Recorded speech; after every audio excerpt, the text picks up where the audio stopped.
super fun. Feels good. Feels so good. Hello. I'm also posting this on YouTube. I hope that won't be a problem. I'm in. If you guys don't know, I'm in talks with one of the co-creators right now. He's also the DM.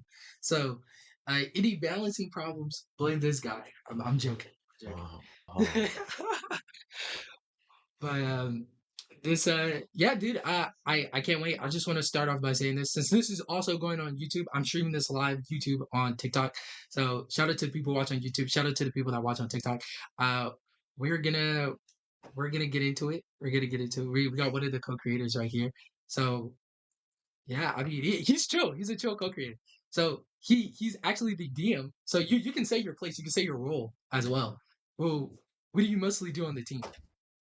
So I am a DM for not only the creative system. I've run two different campaigns. I've helped create a West March for the system.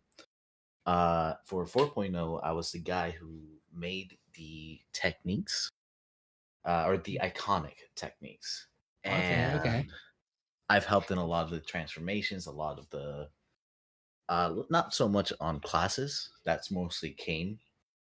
Mhm. And yeah, I made a lot of the. I'm mostly the guy who runs the games, and then so that we can get a lot of information just from our campaigns, as well as Mhm. understand like where is the balancing currently at.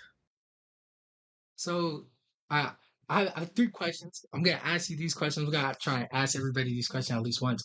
Well, Mhm. what first got you into TTRPGs, and how did that early experience influence your journey now? So I first got into TTRPG. My cousin. So actually it started earlier than this. I was in middle school, and my friend invited me to a Dungeons and Dragons club. Never heard of Dungeons and Dragons before this. Mhm. So I got into it, and I was okay. I was with that particular group, I wasn't having a lot of fun initially, and uh, it had its own issues. So then I temporarily stopped. But what really got me that drive for me is my cousin introduced me to Critical Role 2018 or 19, and after watching them, it Mhm. inspired me. And when COVID hit, it kind of ended up being the perfect time to just run games. And ever since then, that's how I've been into TTRPG, playing D&D, playing Apocalypse. Uh, Oh, Apocalypse! Did you play Kids with I think it's called Kids with Bikes, Kids with Bikes, that no, system as I well. I played the Okay. superhero one. Like the name's not coming to mind. City of Mask. Mist. Oh, Yeah, no, Mask. Okay, okay, Mask. okay, okay, yeah, Mask. Okay, Mask. okay. Um, and then of course several different versions of D&D from there. Mm. Naruto 5e, obviously this system, Stuff. Bleach The 5e. Bleach 5e. Hey, what would you say is your other than this one? Because I know you're probably gonna say this one's your favorite. Well, what's gonna be your favorite anime interpretation of 5e? What's like your second favorite? The one I've had the most fun is Naruto 5e. Just because Mm. it does a lot of it makes very similar to this system. It makes every person a caster, but it Mm. allows you to lean onto specific capabilities. So if you want to focus on taijutsu, you can invest on that using feats, or if you kind of want to make a jack of all, be good at everything, it's 100% possible. I So that is my favorite. Besides this okay. one. Besides this one. Okay, my second question is what inspired you to create a 5e integration? What inspired you to do 5e specifically? What caused that? I think it's just my love for anime. I've always loved anime since I was a kid. Mm, I pictures of like me when I was younger with a cake of Goku. I yeah. remember my first game, Ultimate Tenkaichi. Uh, Ooh. Who you play? Who you play back when then? when I Ultimate Team. played that game, I want to say Super Saiyan 3 Goku. Okay, that's real. That's real. Yeah, That's Super real. Saiyan 3 Goku probably was my main. I'm still Wow. haunted to this day by Goku mid. Like, like Yeah. Goku mid. Yeah. Yeah, my friend Brandon, he plays Goku mid. He used to kick my ass. Yeah, Bro, he still talks about kicking my ass. bro, Uh, I think Goku mid in Sparking Zero is also low key good. it, So yeah, good throughout time and space for some reason. That's the yeah, Goku that had to be good for some reason. exactly. But yeah, no, it's just my love for anime just has always been strong, and then when I learned to love Dungeons and Dragons and TTRPG in that similar fashion, I mean, for me, it becomes inspiring to just be like, why not mix both things that you love? That's real. That's real. Okay, now we got the other creator here, Kane Hart. You know The true how you creator. the true creator. How you doing, buddy? Uh, you must not have a headset yet. I'm gonna give him some time. I'm gonna ask you the last question. Um, did finding this community come naturally, or was it challenging? Repeat that question again. Did finding this community, like the community you built up in the server, well, did that come naturally? Like, were people just kind of compelled to join, or did you guys have to actively go out, find these people, and like recruit them to join? Like, I'm how was back. that process? So it's a mix of both, in my experience. It's obviously you have to promote it. Like in order Obviously, for things to grow, you always have to. But a That lot, was a rough time. yeah, there it's That a was when you do that incorrectly, you get a lot of bot issues. yeah. If you don't handle that very carefully. Um, so we had probably like 2-3 months maybe mm, where it was like a serious issue. Um, we kind of needed like someone there all the time moderating just to be on the watch for it. But we kind of figured that out. I keep the link to the actual server in all of the content rather than out where it's freely clickable. mm. No, you like obviously you can find the manuals and things of that nature and get to it that way. Mhm. Um, but you need to get to the manuals. So, I so you. think Oh, go ahead. Go ahead. I think I'll I think what has helped is that because others have found the system enjoyable, they will share it to their friends, and that's how we've met Yuhar and Vital, two very great DMs and people with game knowledge, and Oh yeah, and then like can't leave out Funk. can't Funk leave is it. a relatively new addition to the crew itself. Um, but I mean, that man's got a master's in statistics. Yeah. Who came in and Oh, helped us balance out the technique math. Um, so I mean, we've been exceptionally lucky to meet the people that we have. Um, that's helped us work on this. Hmm. oh my God, that's nice to hear. That's nice to hear. I I think I always like well when I first joined the server, I was like, this is like a lot of people. I was like, this is like a lot of people, and they seem pretty like active. Like whenever you say, hey, there's an update, they seem to all like react in some way. I was like, oh, these are not just people sitting in here. These are like active members who are like ready to play. Yeah, Ah, I will say that the community um, has really responded to all the stuff we've worked on way more than I initially thought they were going to. yeah, But it's definitely been awesome. yeah. It, K Hart, do you mind if I ask you these two questions? I wrote down three questions I wanted to ask you guys each, all the creators and stuff. Yeah, Yeah, absolutely. okay. Give me Uh, one. Yeah. all right, bet. All right. I'm back. So what first got you into TTRPGs and how those early experiences influenced your journey? So I started with Dungeons and Dragons 5th edition. I mean, I've played a couple of other versions since then. I've played a bit of Pathfinder, Savage Worlds, a tiny bit of like Cyberpunk. But I really started headfirst into 5th edition. And really, I started working on this system within 4 or 5 months of that. Mm. It was partially out of spite. I'd been introduced into tabletop RPGs, and was kind of frustrated with the lack of settings. And I had brought up to my friend Wilson, who'd been my first DM, and I brought up why they hadn't made RPGs, tabletop RPGs, around these massive anime franchises. And he basically told me, it can't work. It is impossible to do that. And I took that personally. And And you decided to defy expectations. You're like, I can make it work. yeah, actually, I said, you know what? I don't like your attitude about that. And I started working on this back in high school.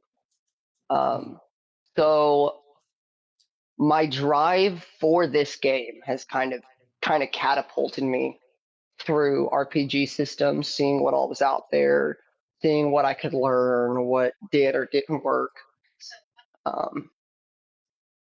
was kind of on that track pretty early on in my tabletop RPG experience. Okay. So what's the class you played? I want to hear this. What was the classes you guys played for D&D 5e? What was like your first class? Oh, I can tell you. Monk. Paladin, specifically Black Dragonborn Paladin. Oh, you guys are far more unique than I. I play human fighter. Um, so my second question kind of goes hand in hand with the first. What like inspired you? Well, what was the inspiration behind creating a D&D 5e integration instead of there's other systems. You got Mutant Masterminds, you got Big Eye Small Mouth, you got like Mass, as you said before. So what led you the path for like 5e? I must make this in 5e. Other than the things stated before. Now, I don't know what Geo's was, because I found Geo because he had made his own 5th edition Dragon Ball add-on, but it was a lot more scaled to just be like races put into Dragon Ball. It was a lot more traditional 5e friendly, and I had found that, so I messaged him on Reddit, added him on Discord, and the rest is just kind of history. But for me, it was familiarity. I had the most people around played 5th edition. So 5th edition was also the only thing that I could work on at the time that I could convince others to join in with. We've only been public for like 2-3 years, and I had been working on the system for now a decade. Mm. And after working on the system for a decade, what kept the drive going? What kept the fire going? It sounds a little cliche to say, but it was the community. When I started this, I never, because again, I worked on this for about 7 years prior to putting it publicly on the internet. I had probably only got about 19 people throughout the years to play the system. So then when I got it out onto the internet and saw how incredible the reception was, I couldn't find myself wanting to do anything else in my spare time but work on something else to keep everyone excited. Now that's very honorable. Time sacrificing for everybody else enjoyment. Well, you Yuhar, are you also here? Oh yeah, what's up? Do you mind if I ask you the three questions? Yeah. Yeah, okay, bet. What first got you into TTRPGs, and how did those early experiences influence your journey? Oh, I was actually not. I I probably have the least amount of experience out of everyone here with TTRPGs in general. I kind of just hopped on the wave of when I think like back around like 6 or 7 years ago when Fantasy High from Dimension 20 started popping off. Had a buddy who Oh was yeah. really into it and like TTRPGs in general, and he kept trying to get me to watch it.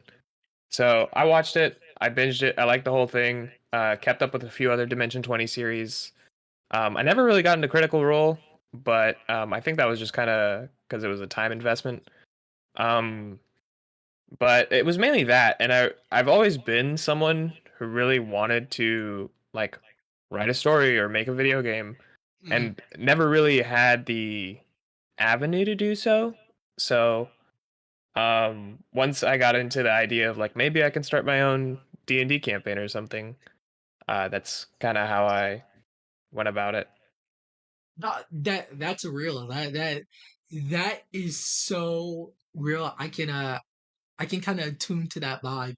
Uh, I I'm an inspiring script writer, and I find most of my times whenever I'm writing scripts, I'm like, I can just write this in D&D for free without having to suck some producer gooch to get it produced. Yeah, that's basically it. 100% felt, bro. The other It's thing is, real. if you're just sitting at home, like writing it, and you don't share it with anyone, it kind of feels like less. I don't know what the right term for it is, but you don't really feel as accomplished as when if you were to play like a story you made with friends, or like if you were to write stuff and post it on the internet. If you're just sitting like stewing in ideas and don't really have a way to release them, it kind of doesn't feel like productive, you know? Yeah, no, I feel that. Great great art cannot be hidden away, you know what I'm saying? Yeah. Like it will always find a way out. I remember my mom told me a story. Apparently this is apparently how Michael Myers was created. The guy threw away the script, and his wife actually came in, and she was clearing out the trash, and she seen it, and she was like, dude, this is good. And he was like, no, no, no, no. She was like, no, man, this is good. So like it kind of goes to show you like it doesn't matter how, it doesn't matter even if it's like close to you. If you think it's bad, the world may think it's beautiful, man. Like people love Michael Myers in his 20 sequels. Like that's real. That's real. Um Yeah. and did now I'm gonna switch the end question for you because you said you're kind of new. Did you find this community, or does this community kind of find you? Were you introduced to it No. by a friend, or like did you find this like on Reddit? Like, Yeah, I found it online. So I was like I said, I've got into D&D, and then I was like, man, I really want to play, but getting people to also be excited about it was pretty tough. So I was looking for angles, or like people who aren't traditionally. I have a lot of friends who aren't really into turn-based combat, TTRPG or otherwise. So I was like, I want to play, but don't really have an angle to get them interested. I also have a friend who like abhors fantasy and loves sci-fi more so. mhm, So I was like looking into what I could do, like maybe play Star Wars 5e or something like that, learn one of those systems. mm, But then I realized like a lot of us, what we have in common is anime, and I was like, I think I could probably find. I wonder if anyone's ever done like a DBZ one, because it was the first thing that popped into mind, because combat and everything like that, the first anime that I think in general a lot of people might associate with is DBZ. So I was like, I just tossed in a Google search. I was like, I wonder if anyone's done this, and I think Kane's was either the first or the second one that popped up. One of the other ones I read, and it was like, I don't know. I think it was the formatting, really, because I read one of the other ones and I was like, this is a lot. I don't really want to go through all this. And then I switched to the other one, which I think technically Kane's had the higher page count, but it was just formatted better. Like, it was more pleasing for me to look I, at.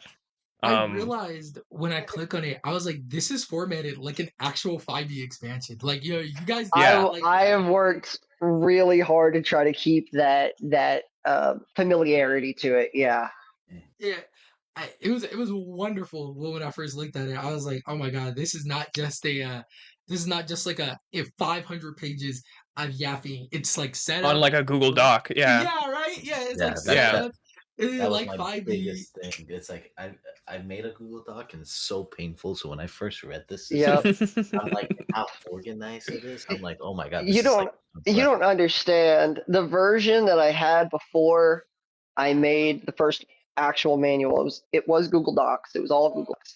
Not 3 days ago, I found the physical copy of it that I had printed, and it's just like white printer paper with just text. Black and, text, white printer paper. That's all. Yep.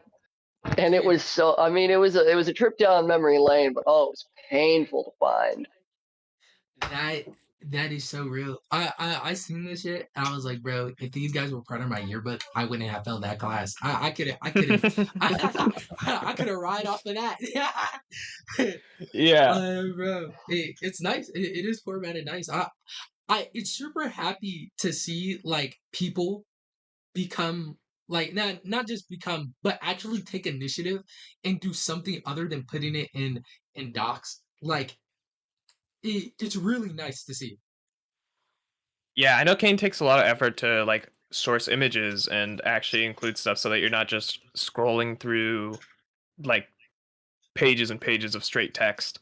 I think it really helps break up a lot of the issues in digestibility that people might have. But yeah, I that's think it kind does. of how I found this place. I searched online, found the link to like the 3.0 document or something. I forgot which one. It was like a really old one, and then it was like this link is outdated. And I clicked on the newest one, and then I think like on the first page it was like we have a Discord server, and I was like, I mean, if we're really serious about running this, I might as well join. And then I joined, and I was kind of just taking in my surroundings, and then once I figured out that I wanted to like run a game, I put out a question thread that I was like, hey, new to the system, just got some questions about DMing. It was actually also like only my second or third time ever DMing a game. We ran like one session of Lost Mines of Fandelver and then never touched it again. I have never met anybody who has actually finished The Lost Mines of Fandelver. Is that the one that comes with the like base kit? Yeah. I think it might be the starter edition adventure, or it's one of the ones that you buy as a starter edition it's the adventure. one in the starter set. Yeah. I've got the box right over here on my shelf. I just bought it on Roll20, I've never been able to finish it. Yeah, so it was only like my second or third time ever DMing. So I was like, hey, if anyone has any like advice for running the system or DMing in general, I'd appreciate if I could DM someone about it. And then Gio reached out actually, and I started messaging him, and that went on for about like 2 months, I think, where I just come to him with random questions. And then eventually, I think Kane and the guys decided that they wanted to do like a beta group and release. This was when 3.5 was still the main edition. They wanted to release some 4.0 content for people to kind of playtest in their own games. And so they invited me to where you are now, the beta talk group chat and whatever. And from there we kind of just worked on the that's when I became kind of like a member of the, I wouldn't say a dev team at that point because I was still kind of just soaking everything in and just providing feedback. But then over the next few months, kind of just transitioned into actually changing the system, which there's a lot in this this text channel, and then also in the beta discussion forums and stuff. If you scroll back through any of that, it's just layers upon layers of, yeah, it's like when I first joined the beta chat, they were like, oh, we're almost done, we just need to come up with techniques. And then over the next, I think like 8 months, the system morphed so much from like what it was at the almost done stage. You can't see me, I'm doing air quotes. to like what ended up being released. It was pretty nuts because I could vividly remember the changes happening. Like, transformations had damage dice. Actually, we're gonna remove that. Oh, power is gonna be completely redefined. Oh, techniques are gonna have their damage reskill. And I remember iconic techniques, and every technique's gonna have iconic master again. When we thought we were done, we just ended up not being done, and we added more. We added. I remember texting Gio at one point going, "Hey man, I think we gotta take back that almost done comment." Yeah. You know, that's how you know when something is great and not just good, is when you guys know when to keep improving and improving and improving and improving. And that's like that's very nice. That's very nice to hear. Because this is not just some like sloppy work being done. This is like you guys took your time. You guys got beta testers. You guys got beta players. You're trying out new thing. And when things don't work, you guys are not afraid to admit it and you change it up. That's nice. That's good. That should be the progress to most projects. Uh, that's about it. Period. That was supposed to be a Real. period. No, but you're so true though. It's like that. It's just how growth just happens. And even now, like even after 4.0 was done, we went, yeah, maybe we could do this better. Maybe we could do this better. Because like realistically, there's only one way with growing system. It's up, in my opinion. Like No, that's real. That's real. That's real. It's really only up, and especially if you guys get to like a point where you guys like really like how the system is, and then you like save that point out, and then you just improve it. Because some people like roll light systems, some people like more crunchy systems. I'm a more numbers crunchy guy. Like I like the Wrath and Glory. I like Force and Destiny. I like all the. If they got like 38 rules to do one thing, I'm in there. You know what I'm saying? I'm in there. yeah. That's the type of guy I am. So it's always good to have like stopping points because there's guys like me who like roll country and there's other guys who like roll light. You know what I'm saying? So Yeah. you can make the same system for everybody, and that's the best thing about it. Yeah. I would say that's kind of hopefully, at least I don't know about the other guys. I don't want to speak for Kane or Gio, but at least for me with 5.0, I would kind of like this to be maybe not the last major thing, but certainly a staying edition for a while where we just do like patch notes and updates and whatnot, so that we don't have a giant block of time where we're just like, oh, we need to redo this entire chapter or we need to do this all over again. Because one thing that was a little frustrating with 4.0's release is I was gonna start a campaign and then I was like, oh, speedsters got changed. Oh, races got changed. Yeah. Oh, forms got changed. And I was like, at this point, I might as well just wait because trying to introduce someone to this stuff and like every other day or every other week, their whatever they're using is getting patched is a little frustrating. When it's like such major changes, you know what I mean? When it's like minor stuff where it's like just a numbers tweak or something like that, it's not that big of a deal. But when it's like something that redefines the entire identity of maybe what that class is or what that race is, it can be a little tough to interact with people who are new. Which isn't any fault to like I'm not saying we shouldn't update those things. It was definitely a better idea to do so. It was just more so if we had more feedback while we were working on it, because it mainly was just the people you see in the Discord sitting here and like just being completely obsessed with it for like 8 months and then releasing it to a whole group of like 300 people. And I was like, maybe we shouldn't do that again, and maybe actually have like a little bit of a wider group of people who put their eyes on it. Though I do know Kane had like his test tables and whatnot. I just feel like should probably have a kind of like work in progress version that almost everyone gets their eyes on, you know? You know, I feel what you're talking about because I ran I'm not sure if you guys are familiar with my TikTok. I'm not here to push my agenda, but I ran a Marvel's TTRPG game and they had and I stay up on expansions because they're really like cheap. So eh, and they all play Spider-Man. All my friends play Spider-Man. All they do is play Spider-Man. Yo. It's some of the funniest, some of the funniest but worst things ever because I got like 5 Spider-Man running around. And then all their movesets have like web shooting, right? It's like web shooting. And then that got changed the very next book. And I was like, guys, to escape from webs, it's not a TN20 anymore. And they were so distraught. They were so distraught. I was like, yes, guys, you cannot just one shot people who are like 2 ranks above you anymore. Yeah. Hey, the game creator said it, not me. I was so blessed. I was like, bless up. Don't shoot the messenger. Yeah, don't shoot the messenger. Don't shoot the messenger. But the messenger's very happy that happened. Yeah. Like, Yeah. like man. Look, I can tell you one day that I got really happy is when because again sometimes I'm the messenger, and when time skiff got nerfed, oh, I, I Oh, was there were riots on the street for a no, minute. right.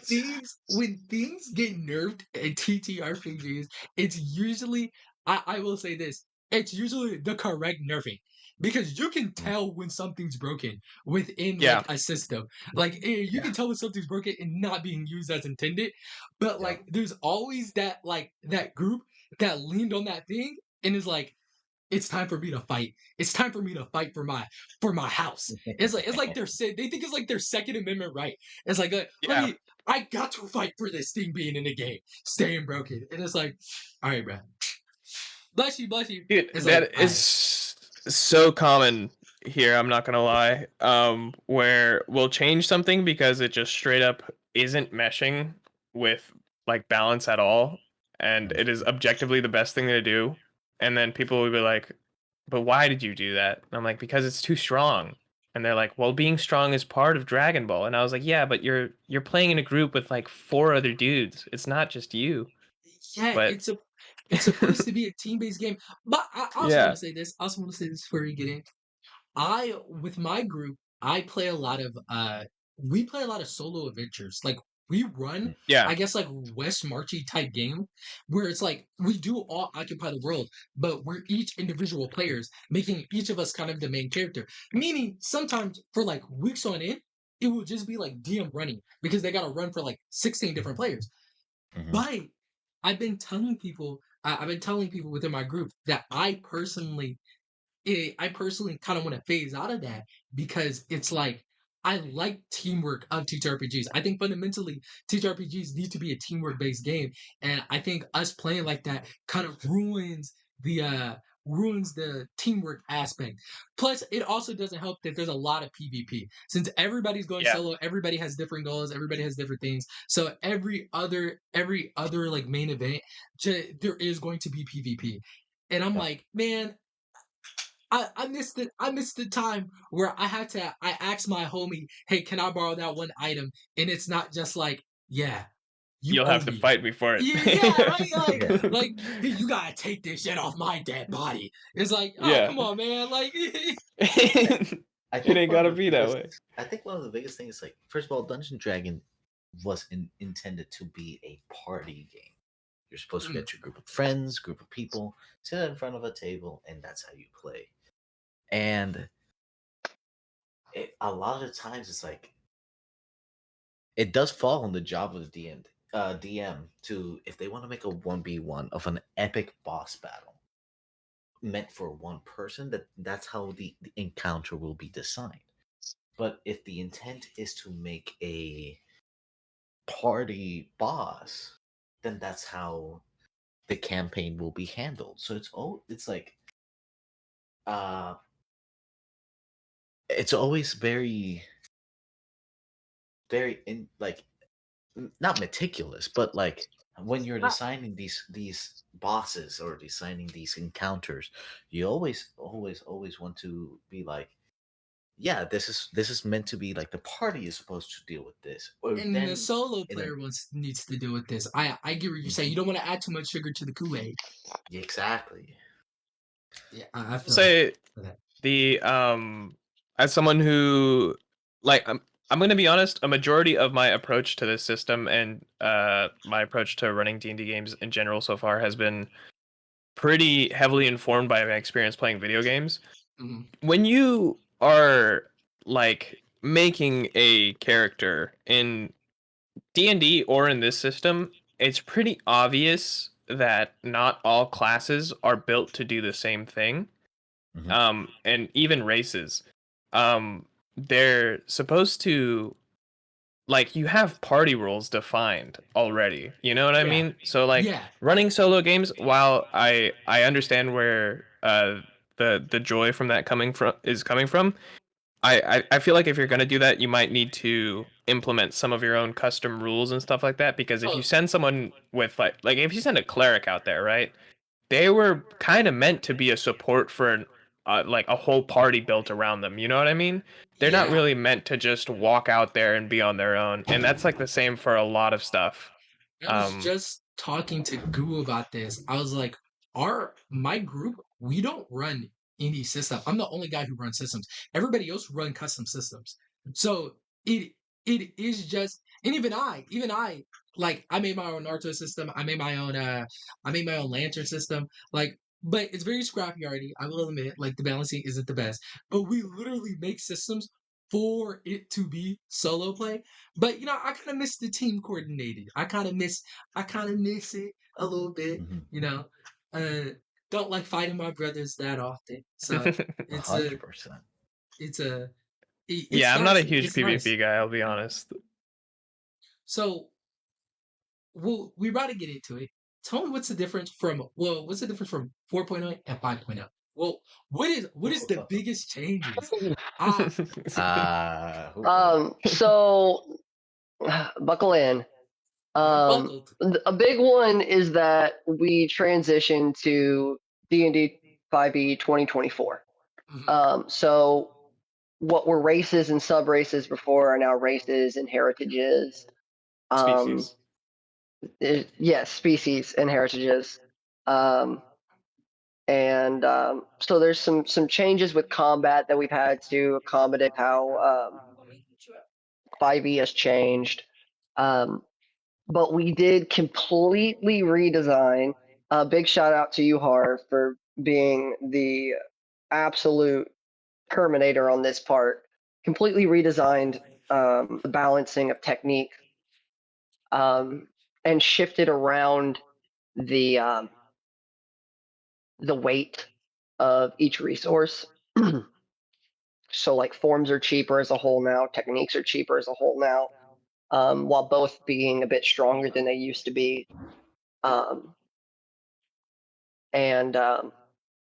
We did a whole lot of work, probably 4 months that were just spent on going through each chapter and cleaning up the rules as written to be as concise as possible.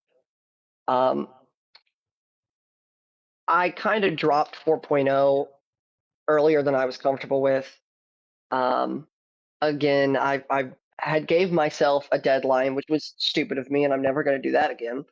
Where I said this is when it should be done, and just ended up rushing myself, and it released kind of unfinished. Some of the rules kind of contradicted each other in spots where things missed being updated. Some of the techniques are missing a damage die or their cost, things of that nature. We've tried to catch them all as we could. Every time someone let us know, we attempted to correct it. But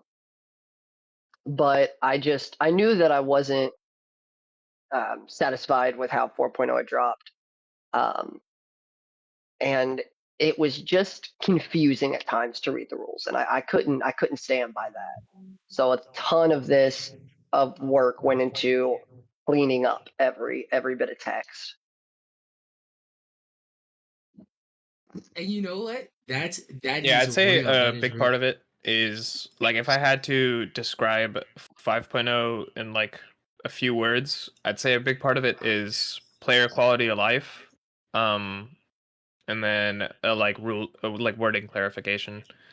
I say player quality of life because while Kane has also already mentioned all the changes to power, forms, and techniques, there's a lot of feats and heroic features and other stuff that kind of felt like if you don't take them, you're shooting yourself in the foot.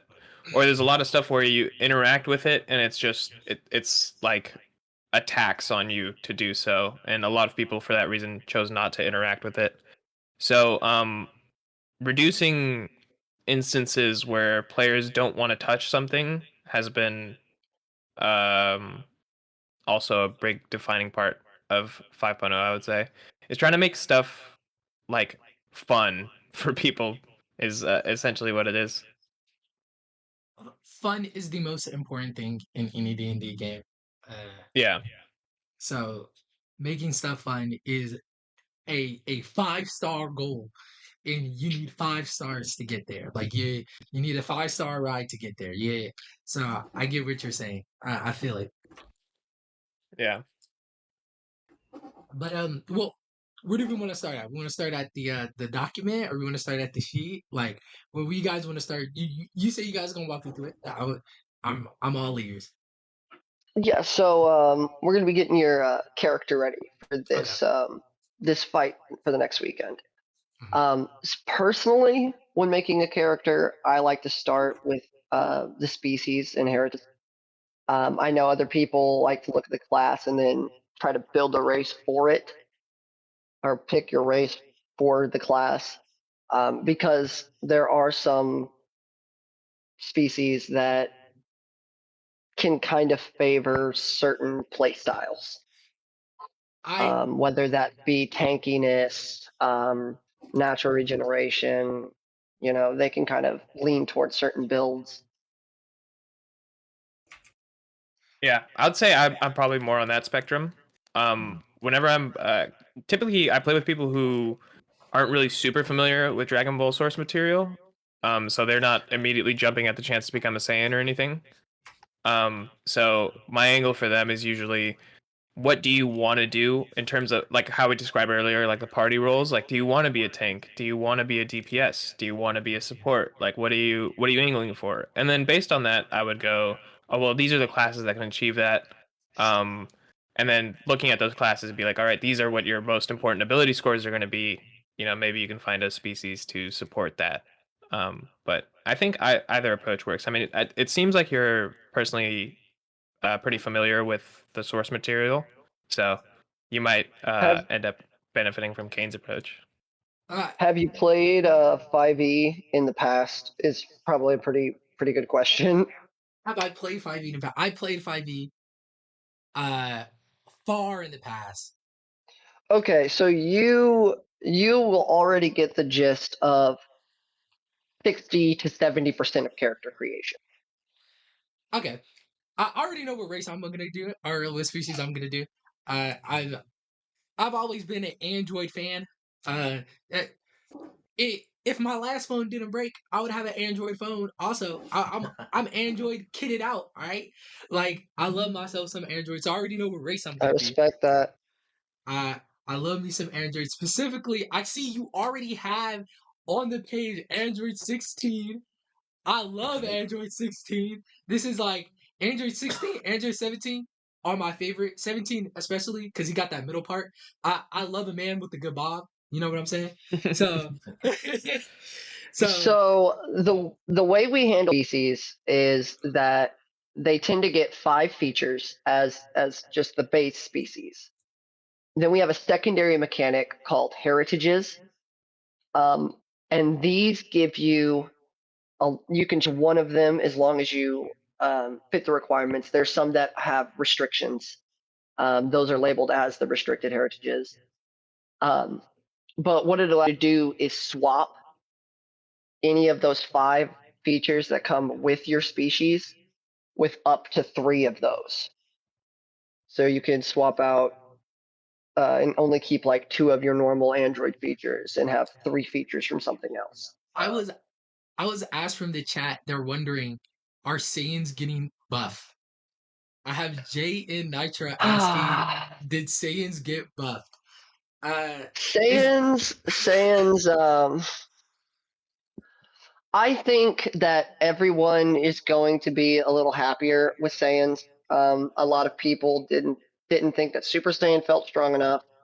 And while I still stand very firmly in position on Super Saiyan 1, we did just give the rest of Super Saiyan 2, 4, and the options you have for your between 2 and 4. There's 3 now, so there is a new option added, which is Ultra Super Saiyan, which is based on Vegeta's Super Saiyan 3 from Daima. Spoiler warning, sorry. Okay. I didn't plan to but watch they did Daima, get a little but thank you. buff. They did. Okay, they did get a little buff. Okay, If I speak, I'm in big trouble.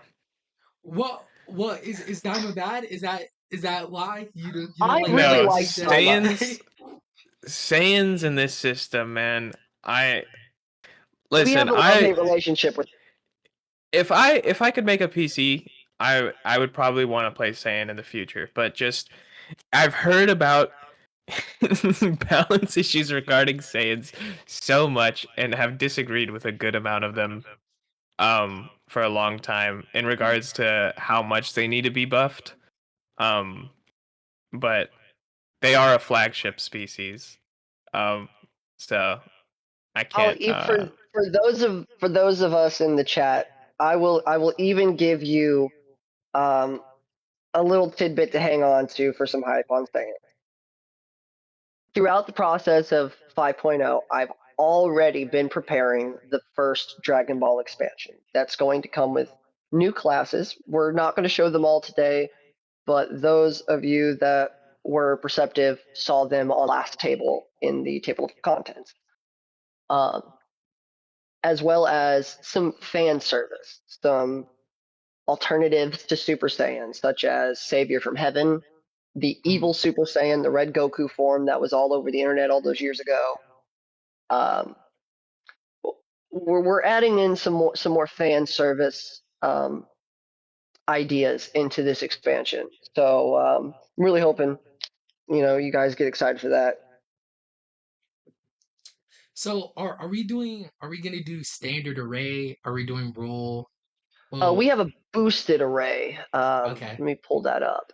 All right, give it to me. Give it to me.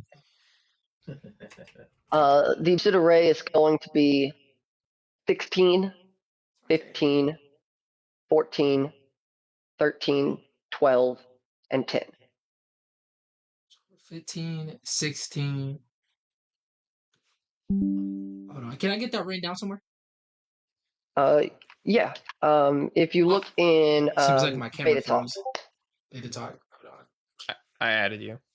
Thank you. Oh no, we've hit the infinite void. My camera bet not have froze, bro. Not here, not now. Hey, camera, get your shit together, man. I'll say one thing about Android. One of their features is signature upgrade, where they can pick something from the high-tech parts list. The high-tech parts list isn't updated just yet, so I would maybe caution against. I am currently in the item chapter. Yeah, I'd maybe say. I did not even think of that. Unfortunately, so maybe a better idea would go be a different race and then go cyborg, which would be your Android 17, 18. Okay. Android 17, 18. It still works. I ain't tripping. Or you can just, take. You can still use Android because they have six. They have 6 features. You just be losing. Normally, you can pick 5 out of those 6, but since one of the features doesn't really work right now, you just pick the other 5. Required to take the 5 out of 5, if that makes sense. Okay, yeah, I'm cool with that. I haven't played it yet, so I can't even. You don't even know what you're missing out on. Yeah, exactly.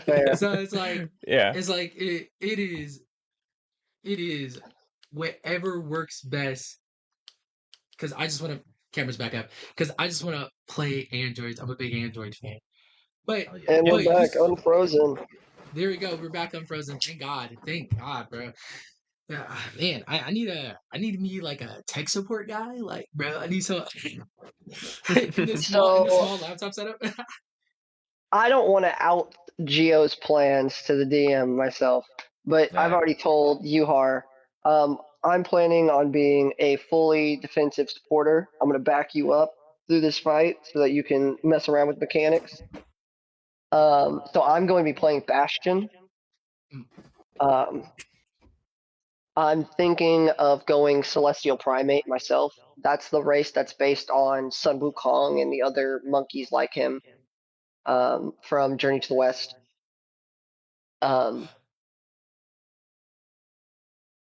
So do you have any idea of what kind of like class role you would like to be?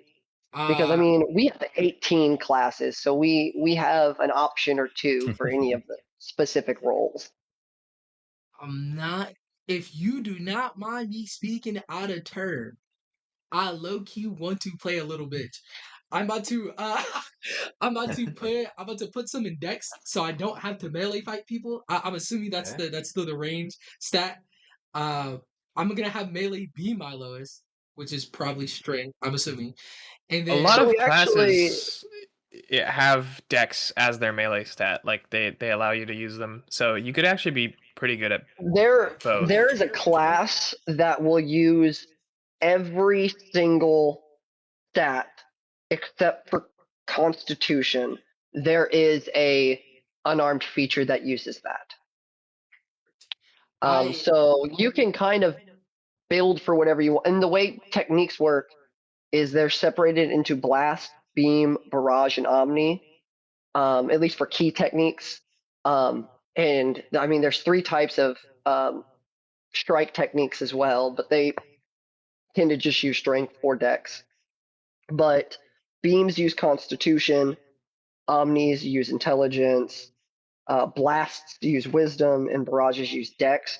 So you can really make any stat you want high, and um, there will be a combat style available that will work for them.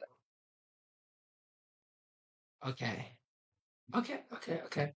What would so I gotta I'm double checking these stats. I'm making sure I got all these right.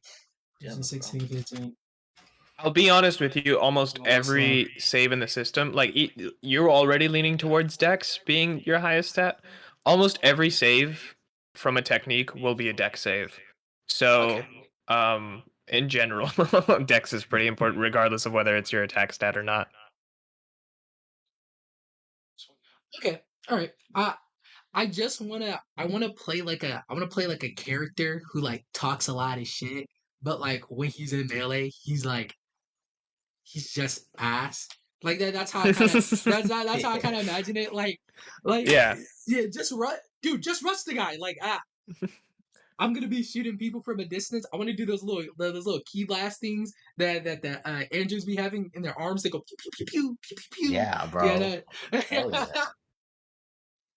like that is probably gonna be me. And I think I'm gonna add my one. Make sure I. I think you'd have to go pretty erase that. far out of your way to be ass in melee. Like a lot of almost every class has melee capabilities because everyone wants them to have that. So I don't think there'll be a I'm back. situation where you'll be bad in melee.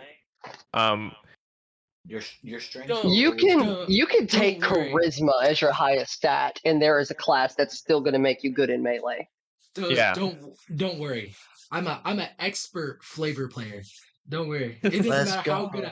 it doesn't matter how high I roll. I will make that shit look like an accident. Hey, If you are interested, one of the classes that is fully new, no one has seen it before, in the main board. The heal is one of those charisma based classes. And it is designed and flavored around being like a professional wrestler. Oh my god. No, no, I'm saying this with all positivity. I'm saying this with all positivity. No rudeness by it. who created that? Who has autism? That- Because I know a lot of that is the greatest call out you could have ever said I because it's know me a on both lot of counts. I know a lot of autistic people love wrestling. I love wrestling too. I just know it's like a special niche for them. So I was like I peep game. You know what I'm saying? I peep game. Now I will say first off, you were right on both counts. That was wild. Um, but the original idea for the class was supposed to be like a bully. You're grappling and shoving people around, grabbing them when they try to get out of your reach. And the idea was supposed to be the villain to a villain. Like you are beating down the villain and not being kind about it. And then it was Vital who thought of the flavoring for heel, which is heel is in like when the wrestler turns bad, you know. You know, that makes sense. I see a lot of Vegeta, like a lot of Vegeta pictures. So I see where you guys were going with that.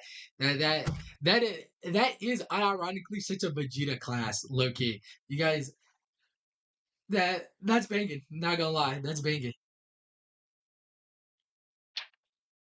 Oh, Hey, am I I coming will. through? There you go. Yeah, you're coming through.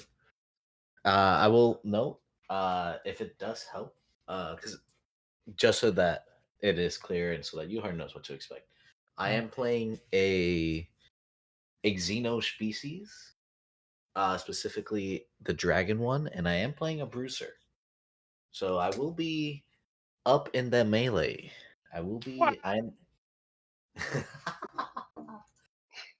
I will be swinging and attacking. It's also why I sent you that text message of can I have size changing armor? Yeah, that's fair. Yeah, I mean this stat block isn't going to change. You guys are Did you kind of just just say fighting. size changing? Geo, are you taking spirit control size manipulation? No, because that doesn't do gigantified. I wish though. Mm. No, You can make that change right now. Oh, now. No. Xenos do get a feature called Alien Characteristics, which gives them an option of features, and there is one that gives me a rank of gigantified. It is called The immense stature. Immense stature. Yeah. immense stature. Yeah. So I am always under a rank of gigantified. Ooh. This is context and for what is gigantify, if I may ask? gigantified is a condition within the game that's supposed to represent like your great apes, your Herudagar, you're this gigantic monster. For reference, you can find that in page 13. 12. Page 12, 13, yes. Okay. So what Gigantified does is, first of all, it breaks your armor if you have it. So that's why I need size changing. However, my basic key blasts are replaced with my dex saves, and I use instead of making you get an action called basic key blast, which is a Now ranged it's part of the attack action. Now it's a natural weapon. Correct. And It's not its own typically, where it would be an attack roll, it now changes to a dex save with my beam save DC. Additionally, my key techs have their range increased by 5, my melee reach is increased by 5, and I count a size larger. And just being larger has its own benefits. Like people can't launch you as far away. You get traditional benefits in 5e, I think. Like people straight up can't grapple you if you're more than 2 size categories, I think, right? Yep. Yeah. I think so, yeah. So what man, I had a good question. Oh, there you go. So this is definitely made to be played with the map, correct? It We recommend would be it. much easier. So I know a lot of people do Theater of the Mind and are like West March, I think, but it's very difficult, especially when you have flight involved, to try and map out where people are in just your head. You're going to end up drawing a diagram anyway, and if you're going to do that, just having a blank tile map, like you don't even have to have a background. It would just make tracking this stuff a lot easier because a lot of stuff is reliant on ranges, cover, being launched into the structures and obstacles. Like a lot of that stuff is meant to be really important to the system. So if you don't have a good way of tracking them, I'd say you might be robbing yourself of the experience a little. Okay. No, that's So real. we've That's played real. using Roll20, Owlbear, even in like the Discord chat, there's some bot you can use that we've tried.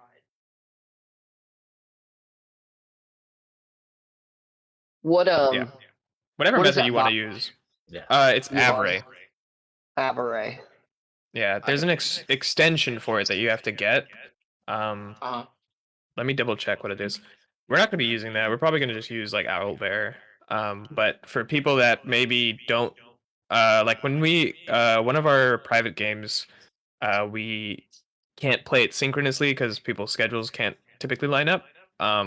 And usually that's when people transition to play by post. And when they're in play by post, often people won't run maps because it's hard for like everyone to log into a Roll20 if they can't even like show up at the same time. You know what I mean? So the bot kind of helps facilitate something like that by having a map that people can edit on their turns. So it's not something that we have to use here, but I think it really helps for those instances where you're in like play by post or something. Okay. You guys gave me with that map. You guys gave me Lancer flashbacks when I tried to run a Lancer game with no map. Like, yeah, flying is hard. You really just got space. Even worse than the Lancer system because now you're in space moving 3-dimensionally at the same time. Oh Yeah. no! Like it gets so bad. So It gets yeah, so bad. 100%. Like you always like, especially with flight being such a viable option here, having a map to at least give you a gauge of where everyone is at, especially with radius, because in D&D, radius are actually like top to bottom to left and right. Mm. So especially when it's involving that, it helps a lot to just have a map just so you can get like gauge how the battlefield is currently being affected by areas of effects. Mm-hmm. What do you guys? What has been like the star of the Nerf show? Well, what race or class has been nerfed the most? Just because it just keeps getting more broken. If you don't mind me asking. I think we handled a lot of the nerfs in 4.0. We butchered a class called Prodigy, and it got split into 2 entirely separate classes. It is now the Bastion and the Champion. No, Challenger. Or Challenger. Yeah, but that was in the transition from 3.5 to 4.0. A lot of our heavy-handed nerfing was in the transition from 3.5 to 4.0. I'd say from 4.0 to 5.0, it's actually been more buff-centric because a lot of people were upset that they aren't doing as much damage as they previously were. Like, for context, in 3.5, there were some, like, really insane builds where you could deal like 10d8 on an attack action, or you could deal like this is I'll admit this is niche, but someone I think achieved 46,000 damage in Jeez. like I think they could only attack like once every 3 turns, but yeah, 46k damage. So we were like, that's probably not okay. So I think we went a little heavy on that, and then people were like, oh, but I can't do that anymore, and you know, Dragon Ball is all about the power fantasy and whatnot. So I think we've been leaning more back towards buffing everything instead. Power It's fantasy, kind of just bro. counterbalance. I can't imagine wanting to like destroy the earth or rob the earth, and some dude was like, all right, bro, you sure you want to do this? 14,000 damage to your face. Yeah. Like, yeah, bro, yeah.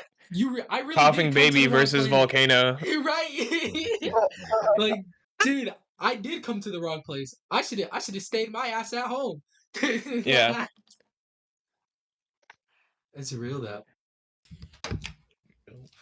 I don't know if I don't think I can't remember anything that I've really nerfed super hard. I don't know about Kane, but oh, a lot of I'd say the things that I've nerfed has mainly been things that were kind of infinite resource generation.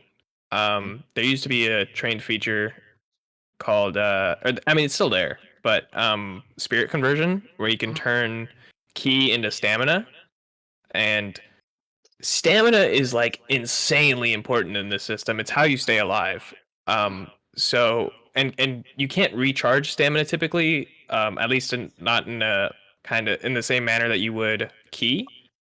So being able to have an infinite well, where you just recycle ki into stamina, I wasn't really a fan of that. So there's a lot of stuff. I think spellcasting also had a similar thing. Um, a lot of that has been removed or recycled in some manner.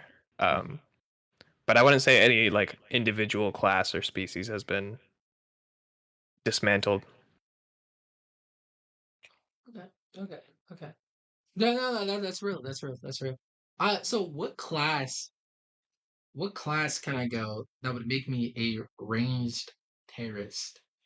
Like I just want to shoot people at a range. Well, what class is best?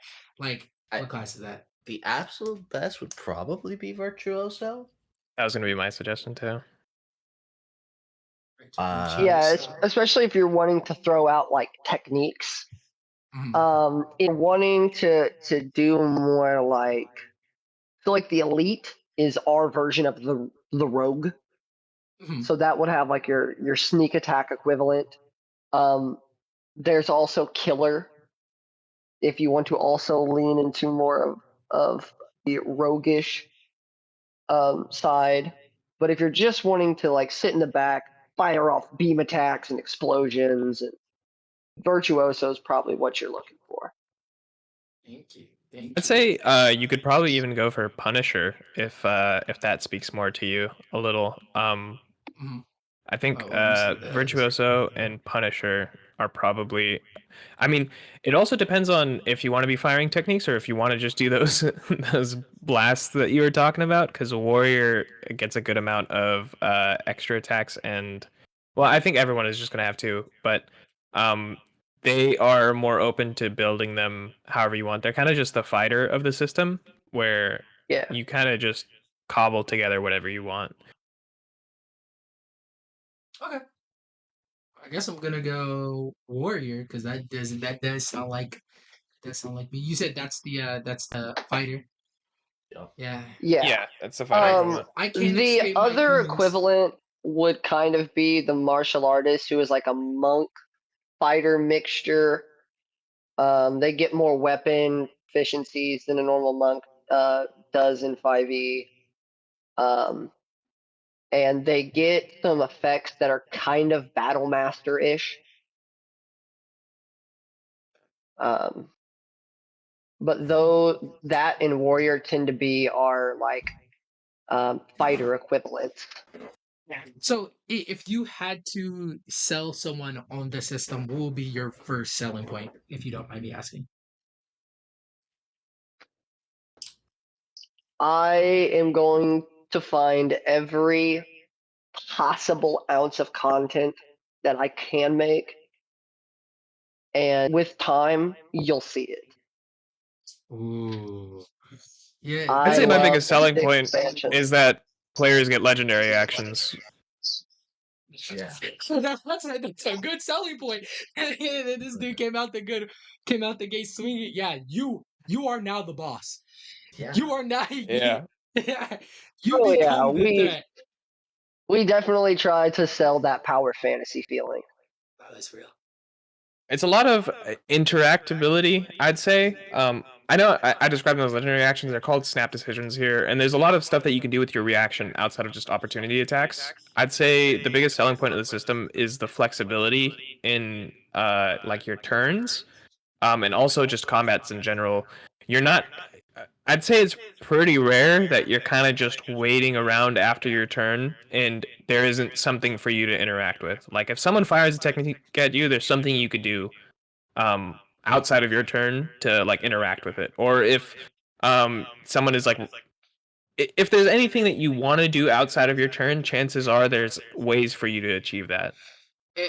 And you know what? I feel like that is what makes a good that is what makes a good anime system is when you're able to react even when it's not your turn. Mainly because in anime they don't just like wait, bro. It's not like you punch, I Yeah. punch, you punch, I punch. It's like you guys are each reacting to you guys are each reacting to what you guys are doing, to what each other are doing. So it makes a it makes sense. That is um a good like transitioning adaptation. There we go. Jesus, Yeah. that's a good adaptation of the system of the core like things of anime, I guess. Yeah. I'd say that's probably the biggest selling point is how flexible you can be with your action economy and your how you spend combats. So you're not just kind of waiting around for your turn all the time. I think my selling point is similar along those lines, but for me, it's like you can kind of be truly whatever build you want to imagine. Mm-hmm. You're even if you're a warrior, even if you're a bruiser, there's so many ways that your build is capable of interacting. So like you can build a bruiser that is leaning to the attack action, it's going to go in. Or you want to make a tech focused bruiser, then you can. Or you want to make a key focused bruiser and maybe do some fun mechanics using any of the features, you 100% can. For me, that's my selling point, just how freeform your character can be and the ease of Yeah, I think in customization. general it's just flexibility.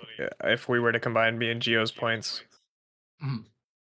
And the flexibility is what really makes the system pop to y'all. Like I it's would say like so. that's That's real, really that's real. valid. That's real, that's real, that's real. I love it, I love it. I'm reading the warrior thing. Seem like CQC gets like finessed. So that means to people who are watching, I'm assuming a lot of people who are watching already know about D&D. That means I can use this strength and dexterity interchangeable for my unnumbered attacks. More importantly, that does mean I can make myself ass at melee when I wanted to. I think I'm gonna write down some rules for me. So It says you may use, so yeah, you could definitely choose to use strength instead. I'm definitely gonna write down some rules for me. For when I Your use teacher is writing notes of like he's really trying to heavy hand it, and it's not working. like dude, I'm a every time I make a character, a lot of times I write notes based off of like what is the character's personality? What is he gonna do if this and this pops up? So I'm gonna do the same with this one. I think I'm only gonna use strength when I'm trying to go for like a really like like a throw or like a really rushed punch.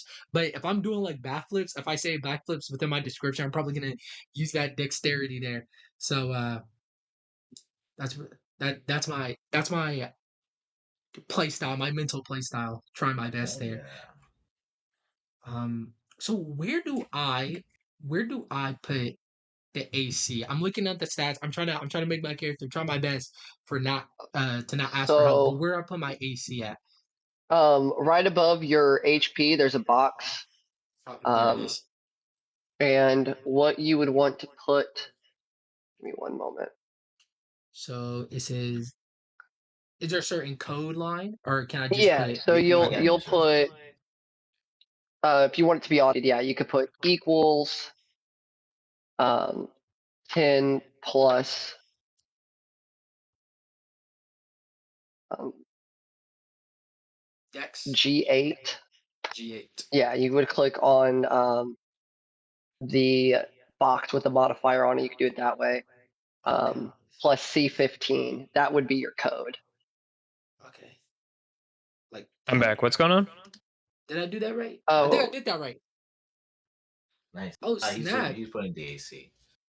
Oh snap! I'm a hacker man, dude. That made me feel cool. I'm not gonna lie. Look, I'll tell you this: figuring out how this G sheet works has been both one of the biggest headaches and the greatest wonders I've ever done. It is incredible. It is not anything I could have ever made. I have a friend named Lunatic who I call him up. I go, hey, make this this Google sheet for me. I go, you know how to do it. Make this Google sheet for me. And I say it very demandingly because every time he goes onto Google Sheets, it's like he goes, oh my god, I hate this shit. He goes, I hate being the only one in the group with this forbidden knowledge. And I'm like, hey bro, I'm not watching a 48-minute YouTube video to get good at this. You got that. I don't know what classes he took to be good to make, because he can make something like this. I don't know what classes he took to do this, but I was like, I'm not taking those classes, bro. You leveled that real life proficiency. I'm not putting time into it.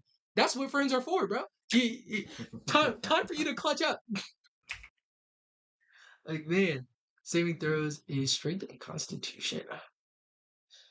So for saving throws, do I just put? Okay, I see. So you click on the circles, the empty circles, and you would put just the number 1. 1 makes them fill up, and 0 makes them empty again. Oh wait, that's athletics.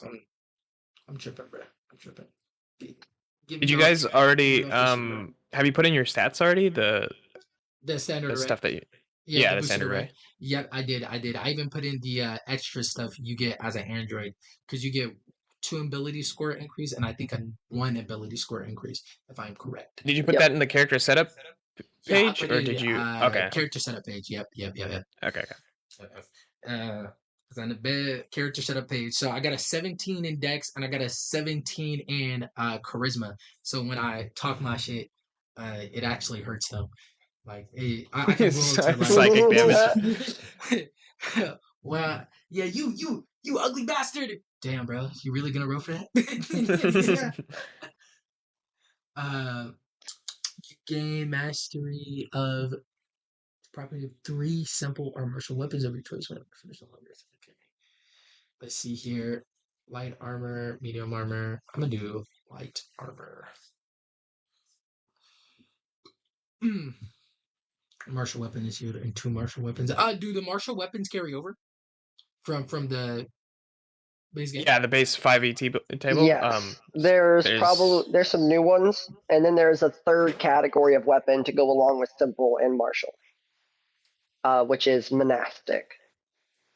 And they are in most ways a direct upgrade to something in the martial weapons category, but they can also be used to cast weapon techniques.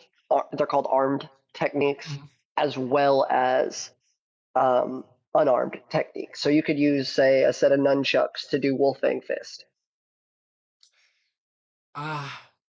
Simple. Hold on. So it's martial. Simple. 2 martial weapons. Damn. I will not get you today, brother, or tomorrow. Simple range weapons. I'm a big spear fan, so I usually pick up the spear whenever I had that was with that what me whispering to myself was there. So you guys don't think I'm fucking crazy. Oh my god, there's a whip in this game. Yes.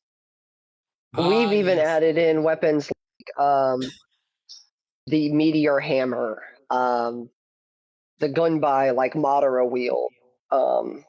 It is all sorts of weapons. Low-key, I may just stick with the whip. I have a long history with whips. It's time to make someone else the victim. I really want to be sure that I'm not misinterpreting that. You can please go into more detail. You can interpret that as you want. You know, hey. I could be a really freaky guy. I could be a really freaky guy. Right. I don't know what you get up to, man. This might not be the only time of role playing. You know what I'm saying? Yeah. You know what I'm saying, Ricky. Let me get the Let's take athletics whip. I get to pick 2 of these. Man, and if I perception.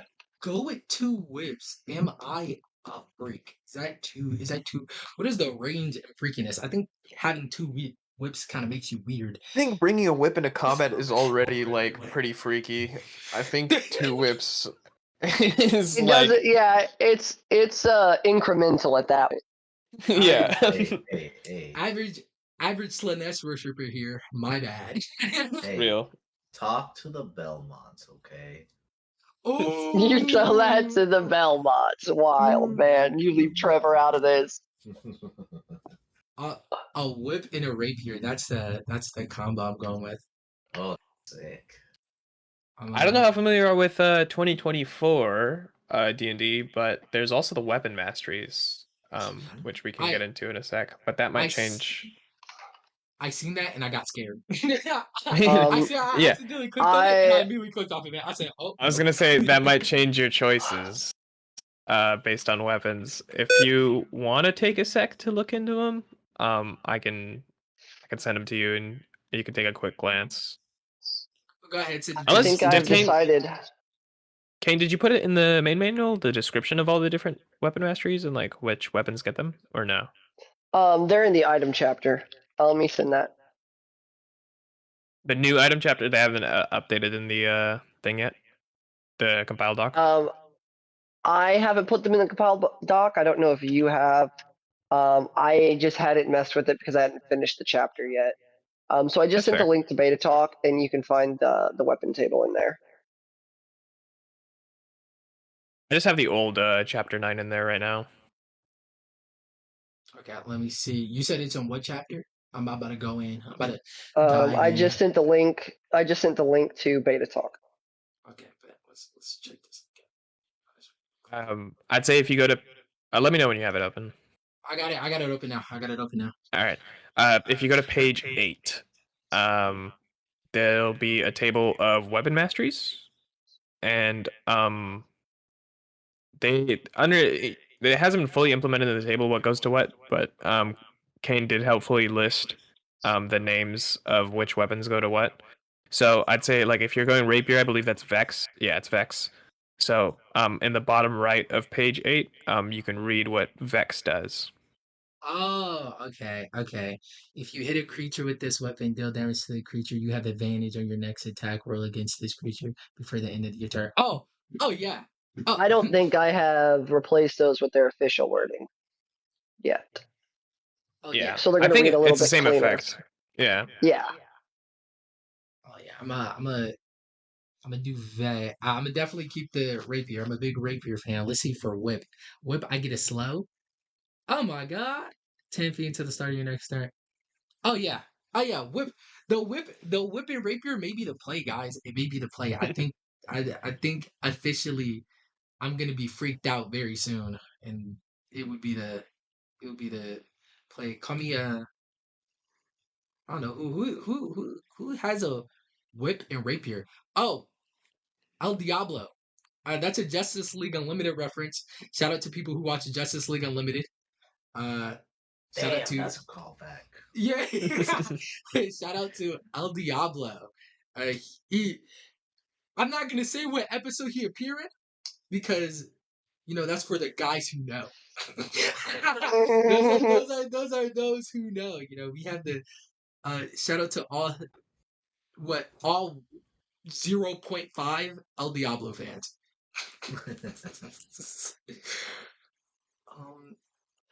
What is whip? Is that a dex weapon? Yeah. Let me check on the table. It says finesse. Dude, it's also grappling. It has a property. Let me see what that does because I forgot. Me when I'm blind. Me when I stop being able to read midway through. Whenever you make an attack roll with a grappling weapon, as part of the attack action, you may grapple the target instead of dealing damage when you land the attack. You may not make weapon attacks with a weapon that is being used to grapple, so you can bind people with your whip. And then with my other hand, so I need to get a dual wielding feat. So then with my other hand, I can slice them up with my rapier, and then I can shoot beams out of my mouth like a. Oh yeah, that's too freaky. I mean, maybe I need an extra arm or something. That's a little bit too freaky. I can't be whipping people, stabbing people, and shooting beams out my mouth. They're gonna think I'm a little zesty. all Ain't I'm saying nothing is, wrong man, with being zesty, by the way. I love shout out to all my zesty people. I love all my zesty people. Ain't nothing wrong with that. all I'm saying is, seriously, there's a technique called mouth blast. Mmm. Yes. Give him that Android Tua. That was definitely the lamest I think I'm gonna head one. out. Yeah. The lamest one I made I think I'm done. A pistol with one magazine. Wow. Damn, I get a gun too. Ooh. Pistol. I'm gonna figure out what type of weapon that uses. And a Dungeoneer pack. Okay, so I let's got continue. myself some nice AC starting out already. I got 13 AC. Perfect. Honestly, literally perfect. I can't. That's the That lowest means, I've seen in this system. I honestly, bro, I I think- must have messed up, but at the same time, even if I did mess up, that means I'm punchable. This is my dream.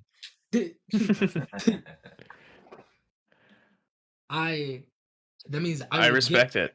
I will get punished if I I don't think you hide may behind have someone. left out your dexterity. Yeah, let me see. Because 13 makes sense if it's just 10 plus your full proficiency. It's But 10. you also get to add.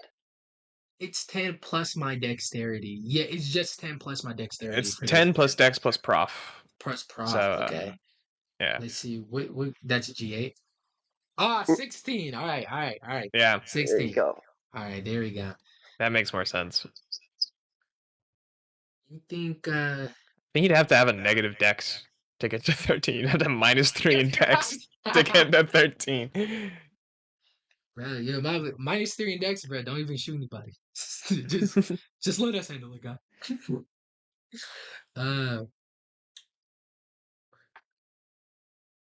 Determine an attack roll bonus and save DC for armor. Where do I put special features at? Is that at the bottom where it says class features? I'm assuming. Yeah. I'm assuming where it says class features. Which special features are you talking about? Are you just talking about the ones from your class, or? I'm talking about the ones for my class. Yeah, unarmed combat, skilled, and then Yeah. says, yeah, I got that. Let me put down combat skilled. Oh, so I can type in the little. Oh, that's actually kind of cool. You guys got the little bubble that you can type in. So, I asked my coworker this earlier, so I might as well ask you guys. Do you think if you ate Orbeez, would you die from the poison, or would you die from the Orbeez expanding and choking you to death? First, will be the What is the Are speed Orbeez of Orbeez toxic? consumption? as our whoever said the other thing other than the Orbeez speed consumption. Y'all talked at the same time. What? Are Orbeez toxic? Yeah, It says they're non-toxic. Yeah, I just But- googled it. okay. Are they non-toxic? It says They there's a can cause carcinogen. life-threatening intestinal block. Yeah, but there's a carcinogen in everything. Let's be real. Life-threatening intestinal I blockages say if that swallowed. as I'm having a cigarette. Like, okay. So we were So going. I think you Smoke, would kid. die from it Expanding. expanding. What a way to go. Either that, like either that, or you ate so many that they don't need to expand. Just the like sheer amount that you've consumed will block up your intestines. You know what's actually crazy? That happens with boba as well. It's a like scientific fact. I think it happens to someone with boba because boba apparently And then, expands like in your pump her throat as stomach. well. Yeah. Yeah. Hey, I See- have boba. Don't tell me this. Bro, come on, man. You could be dying right now as we know it. Be right back.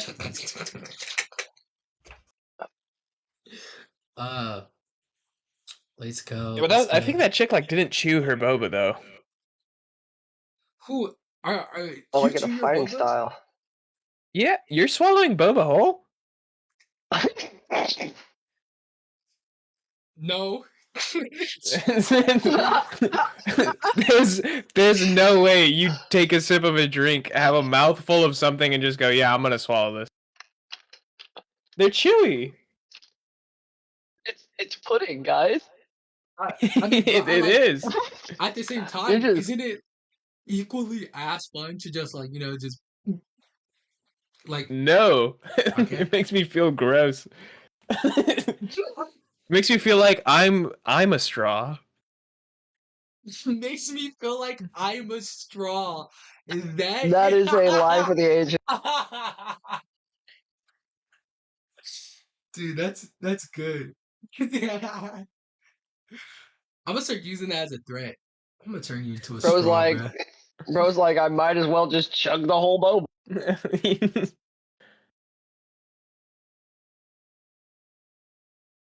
Dude, I can't believe it. I just feel like once you reach a certain once you reach a certain level, you might as well just start chewing boba. Swallowing boba whole.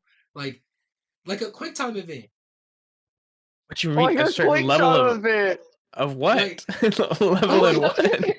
of like drinking boba.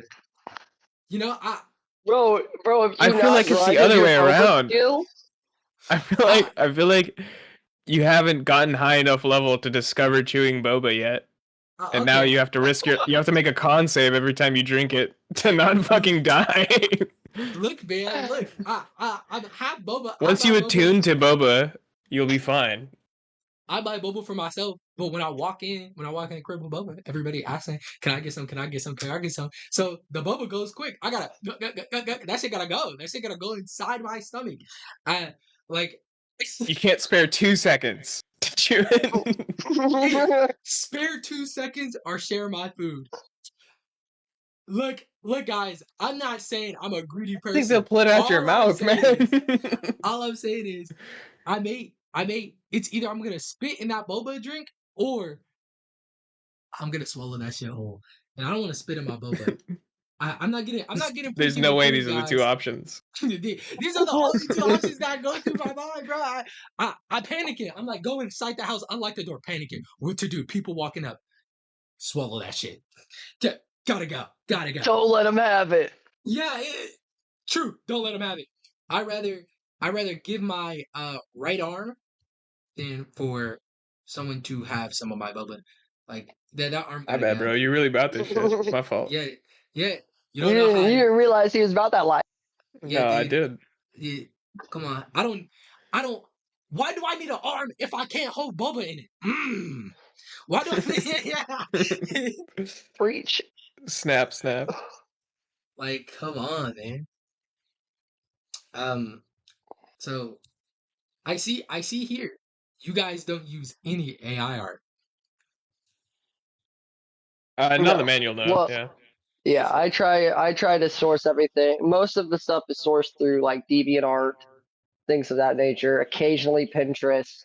I try not to do that though because there's no clean way to source it back to whoever made the render. Usually, No, that is true. I remember when Tumblr um, was popping, and people would just use Tumblr, but then some douchebag wanted to remove. You know what? I'm not even gonna go into that. I feel Real. like there was no right way of maneuvering that conversation Yeah. without looking like a gooner. It's like yeah. I was like, I wonder what angle he's gonna take here. Yeah, I feel like everybody's wait. Let's see how bad you really are.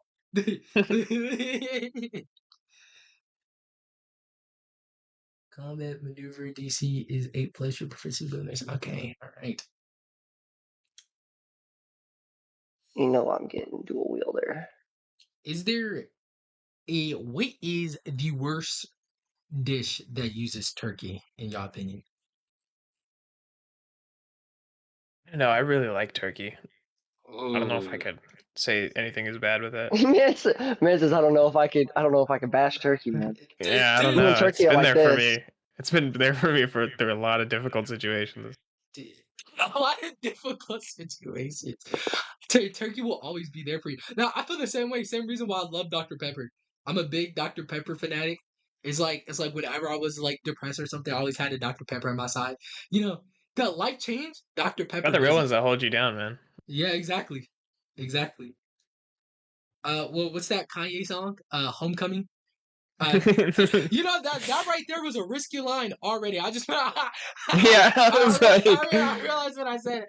I was like, "What's that Kanye song?" There was two ways that could yeah, that could have gone. like in between the stream getting banned and just a normal statement. Yeah. Hmm. What was that? What was that one scene with like Sukuna where he's like, "Don't move, like any of y'all move before I clap my hands." Then immediately, yeah, that's how it feels when anybody brings up Sukuna, not Sukuna, when anybody brings up Kanye. It's like wait, we gotta hear this next time. I remember one time I was talking about Kanye with my normal D&D group, and these guys will be loud AF in VC, but then we hear one thing and it will snap their attention and they go silent. They go silent like a classroom, dude. And so I go, yeah, man. This one when Vultures 2 came out, I was like, yeah, I listened to the new album, and I listened to the new Kanye album. Everybody goes silent, and then I hear my friend go, but what you think of Kanye besides his music? And, you know, like I'm getting pressed. I'm like, okay, guys, I don't condone any things he said. But everybody goes back to talking. It's like, all right, hey, is there a traitor in our midst? Is there someone I don't know about who supports Kanye in our midst, guys? You gotta let me know. We're That's pretty the real. key modifier. It's on the character setup page, near where you put your stats in, right above. It'll say class key bonus, and you just modify the box that's next to it. It's already at 7. I'm up. Already at 7. Let's go. I think I got. Okay. Skills. Choose from acrobatics, animal handling, athletics, history, insight, intimidation, perception, and survival. What will my pro shit talker do? I think low-key acrobatics would be one of them, and perception maybe. Yeah, because you gotta know exactly what the person's dressing like to like shit talk them. You can't just diss a person if they got clean shoes on. That's valid. Like, I'm not sure. Have y'all ever I'll give you that. been in like the high school, in the high school lunch table, y'all talking shit, and there's always that one guy who can talk as much shit as he like, because he comes to school looking the cleanest, and it's just like, bro, I got nothing. Like, what the fuck can I bully you on, dude? Like you got 2 parents that love you. Like, You're unroastable. Like, you're unroastable. Yeah, bro. You got some skeletons in your closet. You're too unroastable. Oh man. What level? We're doing level what?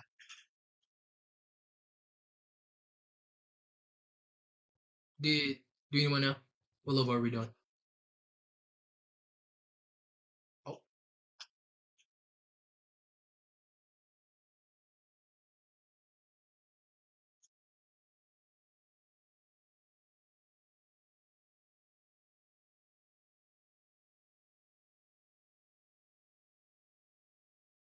I'm just gonna wait until they come back.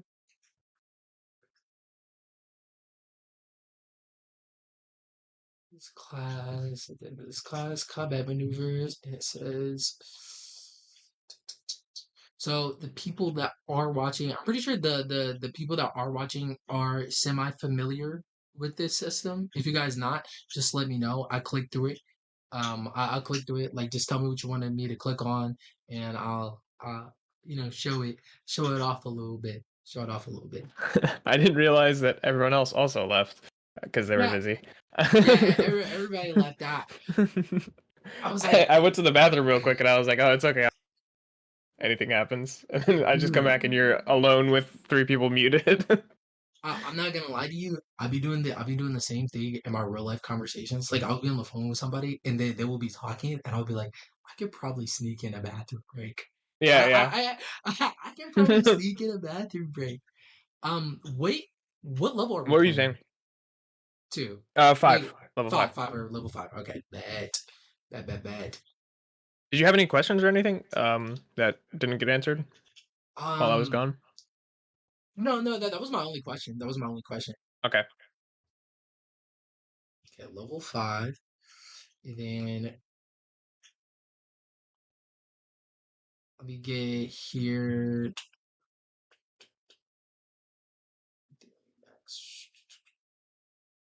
Is your key points? Is your key points your max key? No, it says max key 50. How do I change max key? Your max key is auto calculated. Your current is what you already have. Okay. Is there a reason you need to change your max key? Well, isn't that like health in some sort of way? Like, isn't that supposed to be at like 7 or something? Oh, no. Okay. The because if you change the level in the top, it'll auto calculate all your resources to be at that level. So Ah, you don't have 7 plus like con plus wisdom was what you would have at first level. You gain that much each time you level. okay. Yeah. Thank you. Nice. So that's why it went up to like 50. And then current key, that is auto calculated. That has nothing to do with race or anything, right? No, current key is just your it's these are resources basically. So before you start a combat, just set your current key equal to your max key. And the same thing with stamina. Okay, so okay, and all that stuff. You know, I really like that because it makes it so like dumbasses like me. You know what I'm saying? like I can just look at my homie sheet and then be like, all right, so this is supposed to be at 50 at this level. This is supposed to be at 11. Yeah, man. Yeah. I'm not getting called out today. Yeah. And We're double basically simulating checking. this combat as if you guys had just finished a long rest. So all your resources will be max. All right. HP, key, and stamina. And health is also auto calculated, right? It's auto calculated based on. We can actually roll for it right now if you'd like. Okay. So what we're going with this time around, I mean, if you do you have your class page pulled up, the warrior like page? The word page. Hold on, let me get that pulled I up. think it's page 166. I'm gonna type it in, and you got that by heart. No, it's not by heart. I have it open. Okay. I was about to say, well, what a genius. Give it to me. So, what am I looking at? All right. So normally at first level, your hit points are just 10 plus your con modifier. That's all auto calculated already in the sheet.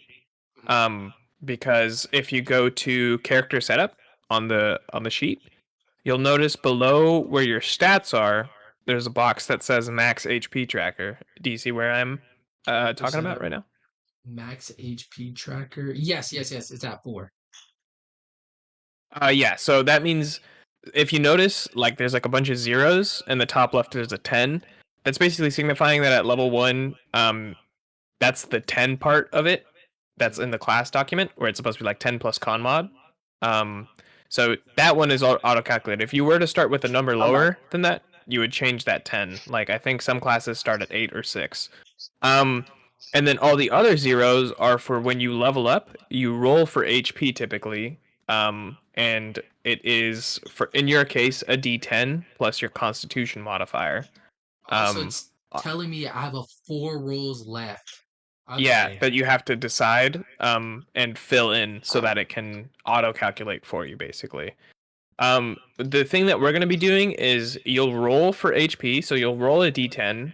If it's under 6, you just take 6 instead. So if you roll 1, 2, 3, 4, or 5, treat it as a 6. Okay, 1, 2, 3, 4, 5, treat it as 6. You guys got a robot in here, or we're using is there another robot? I think the robot isn't in this server. So just I'd say just like if you type into Google roll 1d10 then and then I was about to say. yeah. If you have do you know how to take like screenshots? Yes, I do. Actually, I can just tune into your Oh, stream. My yeah, bad. let's say. Okay, so I'm not gonna change it, but my first roll is a 4, so treat that as a 6, right? Yeah, so just put a 6 right next to that 10 that's there.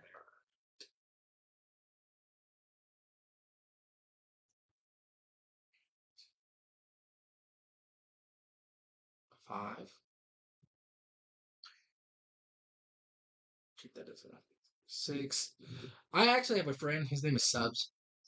He's been once I first like I didn't even. I'm gonna be honest. I didn't found this system. This system found me. Josh found me, bro. So um, as soon as I seen it and made a post about it, he texted me. He goes, "So when are we running that?" And I'm like, bro, I literally told him, bro, we might. Like, I was like, give me a minute, okay? Give me a minute. I need to Yeah, it first, takes a little bit. look through it.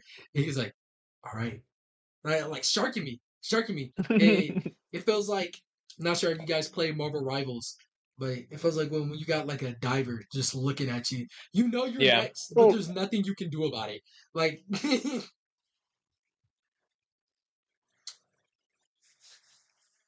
all right, I rolled so horrendous that I got all 6s. But at the end of the I day, only got one that wasn't a 6, but at least it was a 10. I'm still the GOAT. Real. Hopefully, Oh, I needed to tell you, Yuhar. I finally decided what I was going to do. I am a celestial primate, and my name is going to be Orangatari.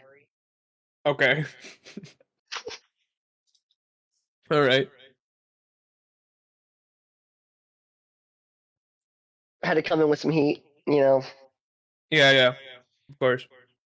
so here's my question. My proficiency bonus is a +4. Did I do something wrong? No. I No, did something wrong. so the proficiency bonus for our system, instead of being 2 to 6, it goes 3 to 9, and Okay. it's automated to update as your level does. Okay. Oh, god damn it. I need to change this formula too.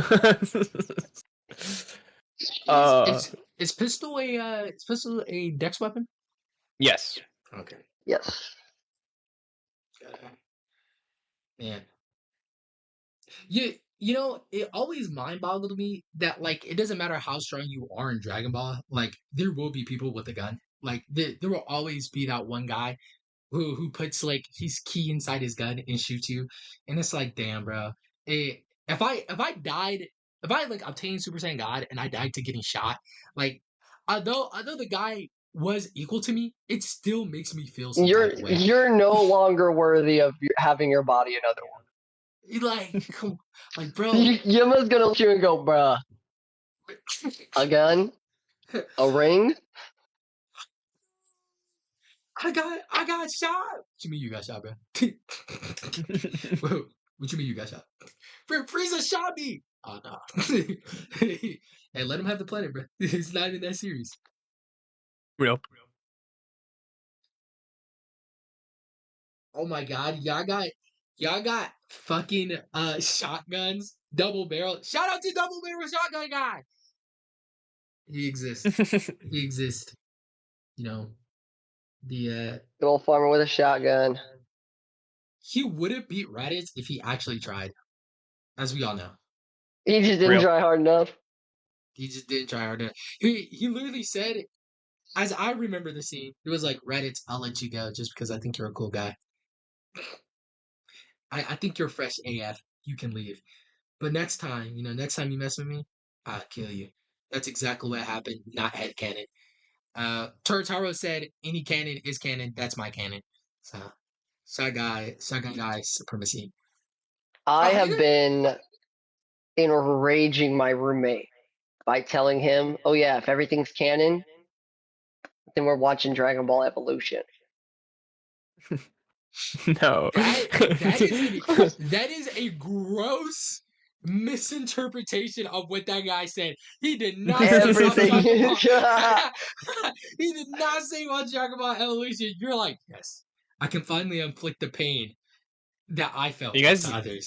know that video where it's just him sliding over the car over and over again? Yes. That's the only thing I know about Dragon Ball Evolution. It's the only thing I want to know. Well, wasn't the actor for Dragon Ball Evolution was the same actor for the guy who played Lab Rats, right? Am I right about that? Oh, The shit. lead I of Lab don't Rats. think so. I think, but they do look very similar. At least I don't think that's the guy from Lab Rats. I know that the guy who played Goku and the girl who played Bulma were both in Shameless together. Yeah, I think you're What the thinking of fuck? Billy Unger. What the fuck? I'm sorry, they were in Shameless. Yeah, Bulma is Fiona, and Goku is one of her boyfriends, Jimmy Steve. Jimmy Steve. Jimmy Steve. Dude, the last person I know with the name Steve is Pizza Steve. Shout out to Uncle Grandpa. Okay, I'll be back. I really gotta use the restroom. I've been trying to hold it, but I gotta use it. Yeah, go for it. Is it gonna? So I'm taking Spirit Control Cloning.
Welcome back.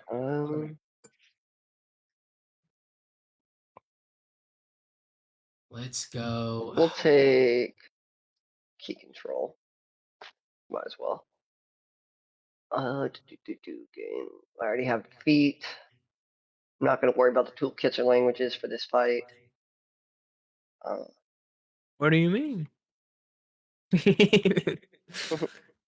Yes, I should talk no jutsu to test combat. Yes, please.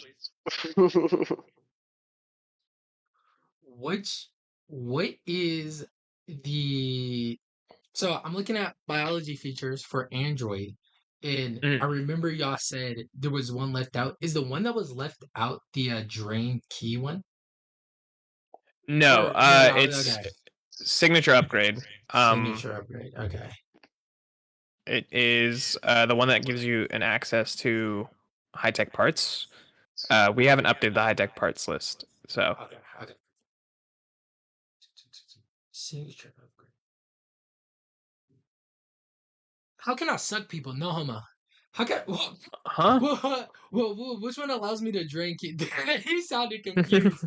Oh, which one allows me to drain key? I wanna Leech drain cuffs. beach cuffs. Oh, okay, that's base. Oh, that is You get base. Let's go. you get you get all of the ones except for signature upgrade, basically. Because normally it'd be a choice out of we're talking about the Android racial features, right? Page 44, 45. No, I'm talking about page 240. The Oh, feats. you're talking about the Oh yeah, feats. Yeah, yeah, yeah. The feats, there's nothing left off, I believe. So Okay, you okay, could take okay. any of those. Okay, bad. W pineapple tripping moment. Yeah, feats and features tend to confuse me too, so I typically have to double check. Oh yeah, Android parts upgrade. That one would be left off because that one is also a high tech parts thing. Anytime you see high tech parts, just assume that that's not being included right now. Okay. I may do merge technology. Wait, hold on. Do you have output increase? Wait, hold on now. Hold on now. Let me read this. Oh yes, sir. Ricochet throw. That's fun. Oh yeah, you're finally looking through new techniques, huh? Repeatable. There's a lot to go through, Kane.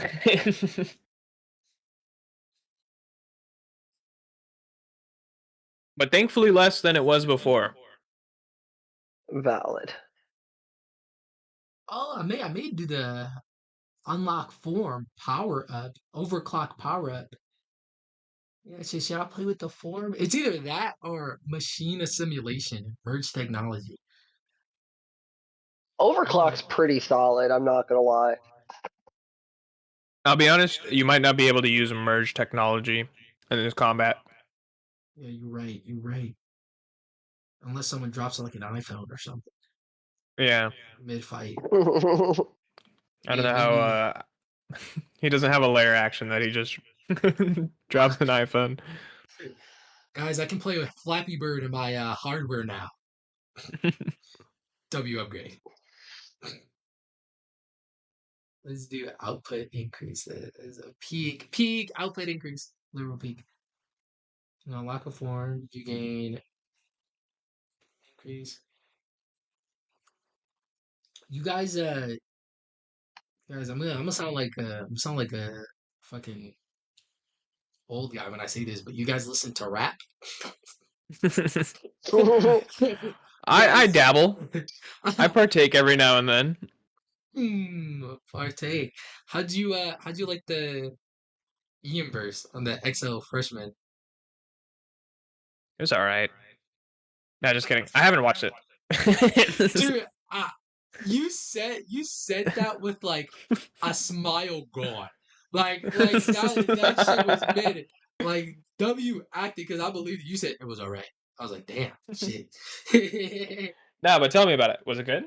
You know, with a beat, it sounds a lot better. With a beat, it sounds a lot better. But as a raw output itself, it is like raw, like freestyle itself, it doesn't sound that good. That's fair. But you know, I think my favorite part, the only part I've been like thinking about and saying it in my day to day is like kiss me through the phone, suck me through the cell, just because that shit is like a funny thing. Like like I think that's just a funny way to say like fuck you. Like that's how I've been using it. I just be like, man, kiss me through the phone, suck me through the cell. Like yeah, get off my nuts. Like that's how I've been using it. Like like but Real what a memorable quote. Or what a memorable quote in itself. contribution. It Yeah, really is. contribution indeed. Like if aliens came down and was like, all right, let's see what everybody contributed to society. And they read, kiss me through the phone, suck me through the cell. They would be like, wow, this guy was legendary. This must have been like Picasso of Gen Z.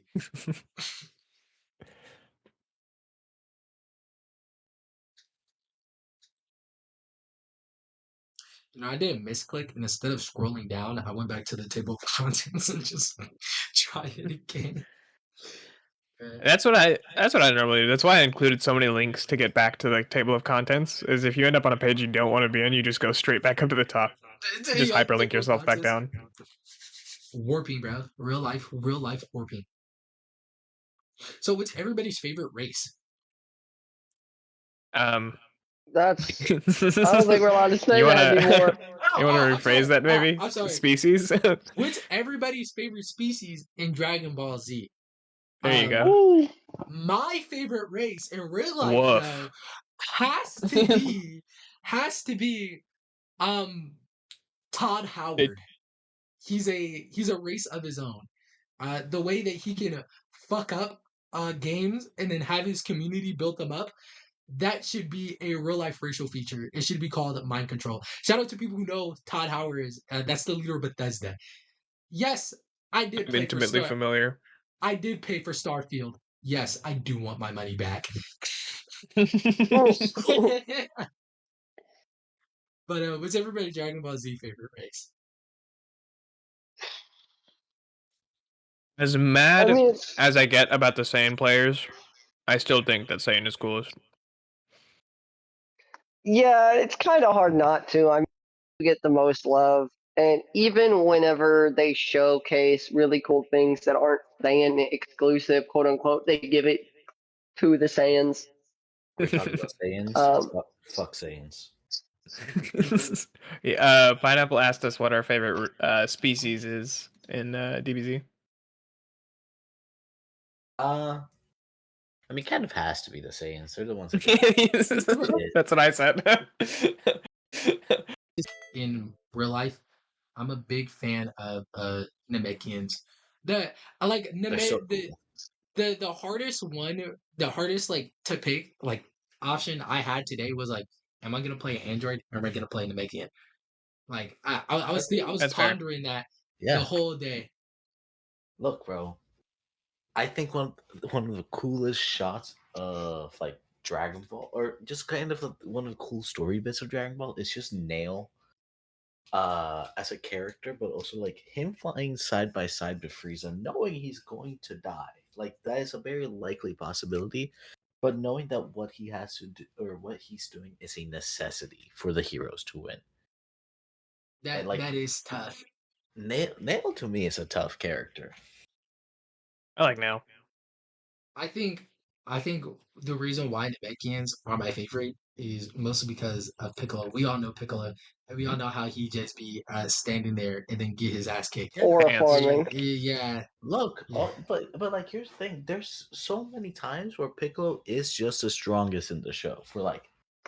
There's 2 moments where Piccolo is the strongest in the show. It's before Goku gets fully healed, and it's when he fuses with Kami. Fair. And like that's sick.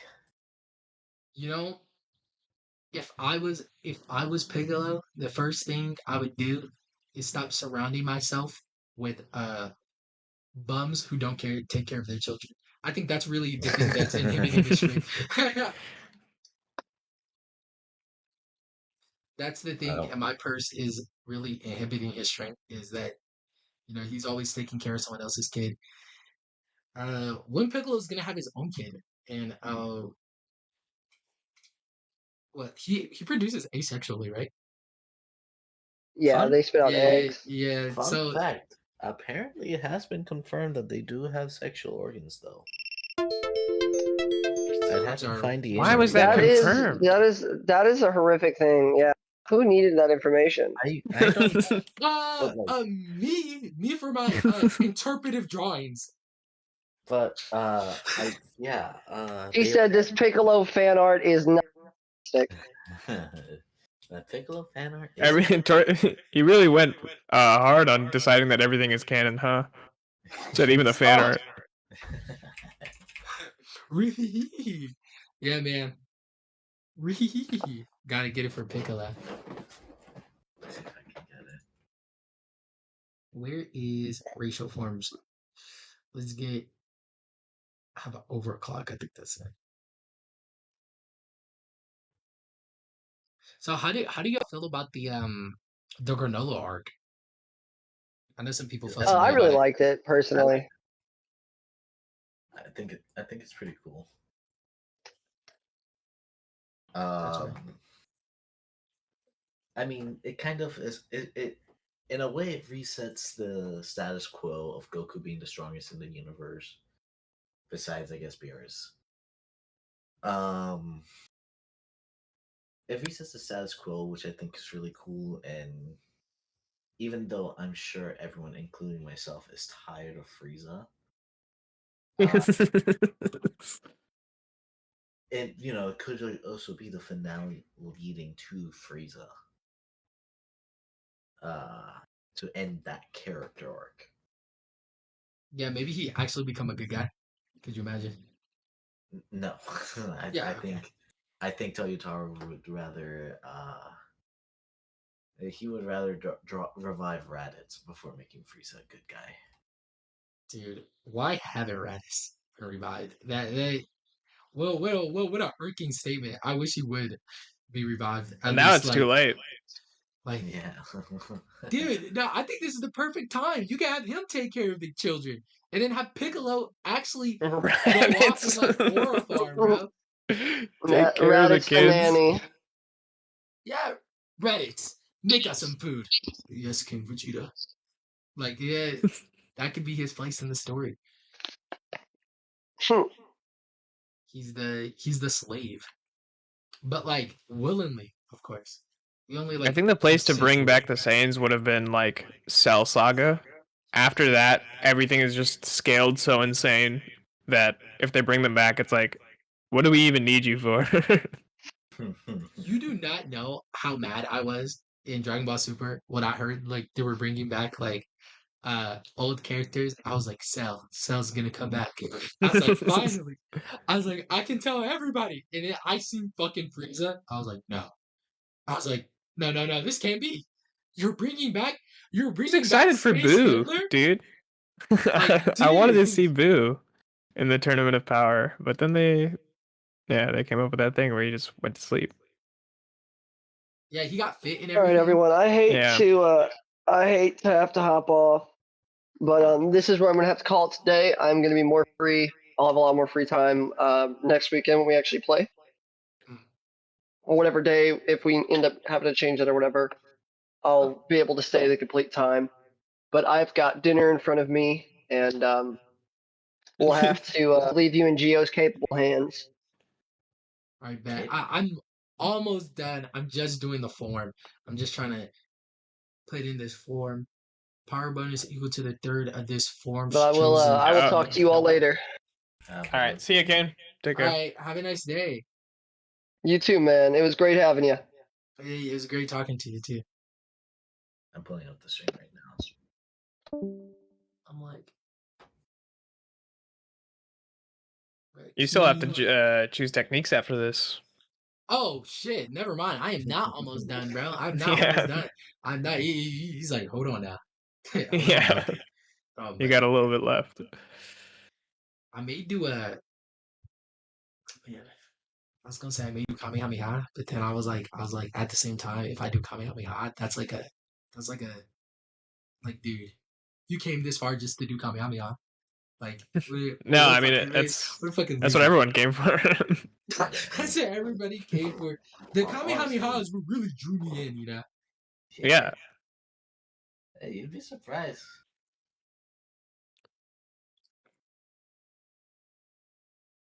This actually works. I haven't picked out my techniques either. Awaken limit. Where did I put the awaken limit at? Oh, there he is. Awaken limit. Yeah, I did realize I forgot to put the awaken limit for a regular form, but it's fine because most of the 90% of the time you're gonna be over your awaken limit. Yeah, I was gonna say I don't know how important they are. Key upkeep is Do I put it on the side? Do I put key upkeep on the side of key? No, so where you On see the the forms, Yeah, in forms. the tab. so yeah, that little tab, it'll just give you three options: key, hit points, or stamina. You just keep it as is and just change the Z to whatever the key of. Ah, there we go.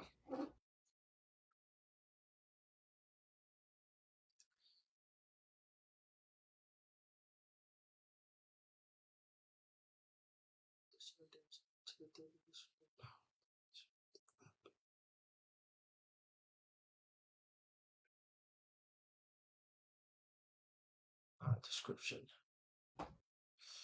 What is your favorite form that y'all have made? Ooh, that we've made. Oh shit! I made Let me take a look. I made a decent bit, so I don't know. Yeah, I don't think I've mainly been tweaking all the ones that they made Yeah. more than making anything myself. I do Oh, yeah. like the Demon Realm Denizens ones. That, We gave them some like benefits. They're the demon form and the divine authority. That I really like. if I had to pick, I think I it'd think be Ultra Ego for me. I was gonna say I think I would like. We haven't pushed them yet, but the new changes to Ultra Ego, I feel like are Cool, gonna yeah. make it super nice. I mean, Ultra Ego for me is a really cool form because we're basing it off of like Topo to Vegeta to Beerus. Yeah. But mechanically, I think Ultra Ego was my favorite one to do because it's probably the most unique form because it actually gives you abilities. Hmm. So I would have to pick Ultra Ego. Ultra Ego is a good choice. I know a lot of people are fans of Ultra Ego when it got released because a lot of people wanted to see Vegeta really soar. Oh yeah, no, I think Ultra Ego is a cool ass one. And we're all Vegeta fans at heart. He just haven't won enough. Yeah, bro. You're, you're telling me. Look, bro. I think I don't necessarily understand the Vegeta hate because the biggest issue that's just wrong with Vegeta isn't within the character. I mean, the character is a pretty fleshed out character.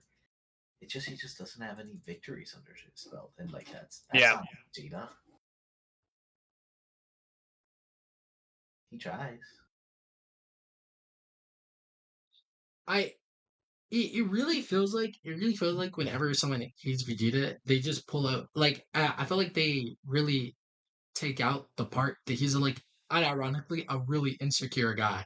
Like you have to like you can't hate a character for like having flaws. That's what I'm trying to say. Like Yeah. he's a good character, but he has flaws. Like that doesn't make him a Flaws, bad character. flawed characters are probably my favorite type of characters. As much as I like Goku for how cool he is, like all his transformations and all the moments where he's fighting are really cool. But in terms of interesting characters, I think I far prefer Vegeta as See, being more interesting than Goku is. mhm. I like I think I think a good example would be outside of Dragon Ball is like Ironheart and then like John Walker. How people see Ironheart and John Walker, like Yeah. Yeah. they both flawed characters Mhm. doesn't mean they're bad. So yeah, They're like I'm assuming you've watched the new Ironheart. oh yeah, I watched it all. I watched it all. I watched the A lot of people by the end of I'm not gonna say anything because there might be new watchers, mhm. and I think that Ironheart's a really enjoyable show. A lot of people might dislike uh the ending Ironheart, but I mean the whole point is that first of all her story's clearly not finished, but also it's that sh- it is a very easy thing for the character to, even though it feels like their character is finalized, it can be one simple thing that just knocks down the dominoes. Mhm. And I mean, I recommend people to watch it. I think Ironheart's a pretty Oh, cool it's, show. I think it's peak.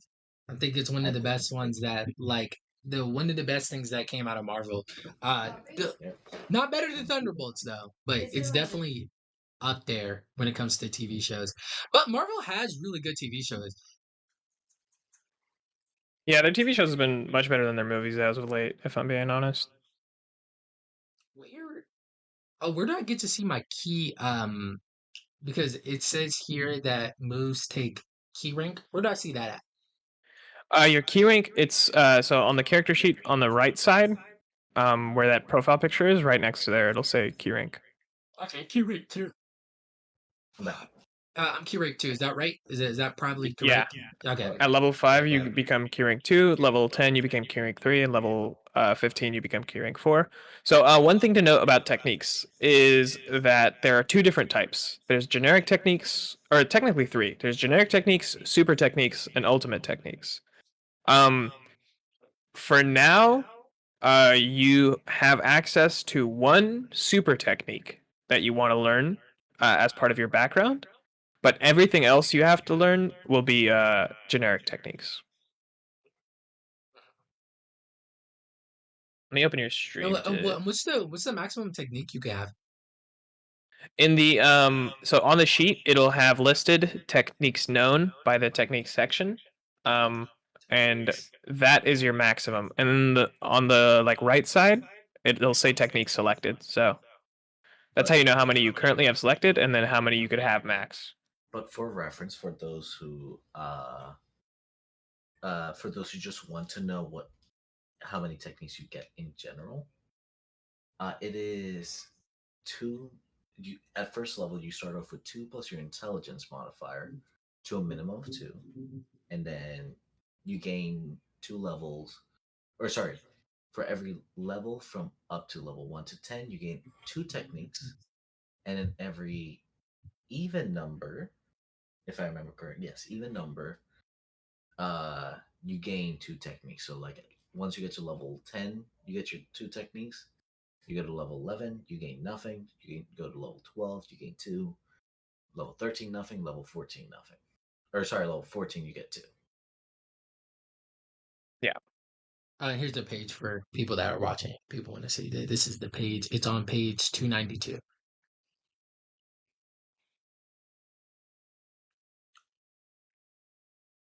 So let me take a look at your sheet real quick, if you don't mind. Yeah. Just tell me when you're in. I'll open it. Yeah, I'm here. Okay, bet. Go ahead. Scroll. All right.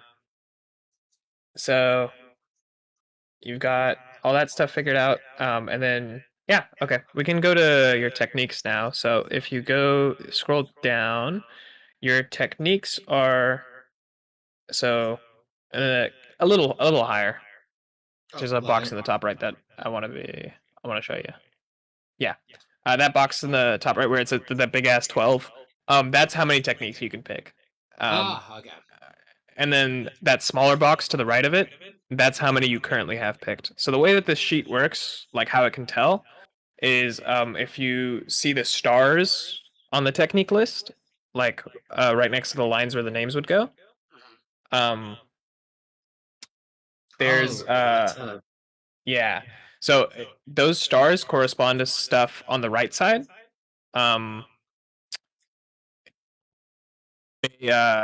They'll say like learned, mastery level, or whatever else. And that'll be how it keeps track of how many techniques you have selected. Okay. And everybody's technique ability is strength, or do I need to change that based off of my thing? Okay. If you scroll up in the sheet, there is this guy. There's a little box with a bunch of colored numbers in there. So there's different, as Kane mentioned earlier, there's different categories of techniques. So unarmed and armed typically use the same ability, which is strength. Blast uses wisdom. Beam uses Con, Barrage uses Dex, Omni uses Int, and Shot uses Dex as well.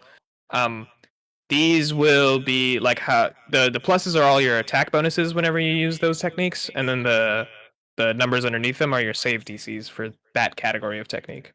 Okay.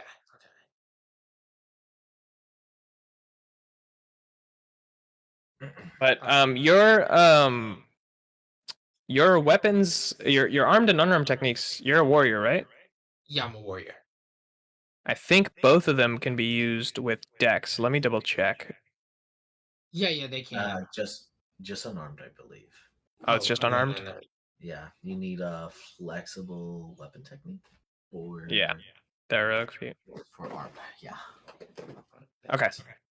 So whenever you're doing your calculation for unarmed techniques, they put them in one to make it like easier to to save space. But instead of using what's in the un/armed area, use what's in barrage, because that that one scales off Dex. But that's only for your unarmed. Your armed will still use the strength. The strength. Okay. Yeah. I think I'm gonna definitely do a. So super technique, you get one of those, right? Yeah. From any list that you want. Anyways, I'm gonna do a barrage. I'm gonna do a barrage one because I like shooting people, I guess.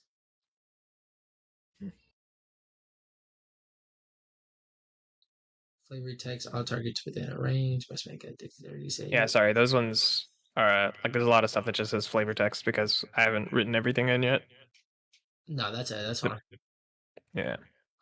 I was more focused on getting the numbers done than I was The numbers are the anything most else. important. Like, Yeah. no, I'm not gonna hold you. Which one is the sphere more of the like shooting the ground? Well, what radius is it in Nancy?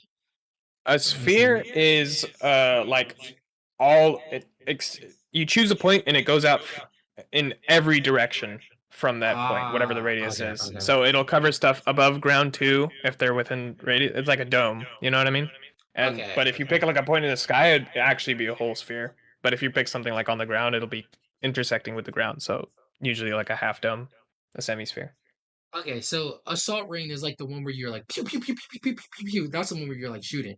Or is that? Assault rain is more like the thing that Boo does, where he raises his hand up in the air, and then a bunch of like blasts rain down on people.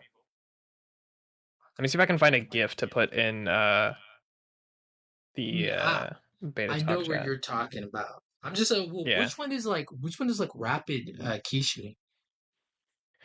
I don't know if I made any that are exactly like that in the super category, because there are like some generics that actually accomplish that I think are pretty nice Okay. in comparison to anything that I could have made for a super. I know that there is one, Heavenly Arsenal. The Heavenly Arrow is, I believe. Nope, never mind. I'm a liar. Yeah. I just reread that. I'd say like if you want to see like an example of those, if you go to the generic technique list and under Barrage, there are like 3 different techniques that you could use that might help with that. Okay. I think the one that you'd probably be looking for is Key Blast Barrage. Yes, that is that. Okay, as long as I know it exists, I'm gonna get my super first, and I'm gonna go back and get my Yeah. my generics. What do I want to do here? I want to do a barrier, but at the same time, a barrier is not like I'm gonna really worry about it. So someone else is thinking you gotta worry about that. I may do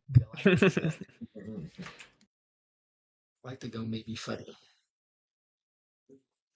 Let's see. What's a good shot?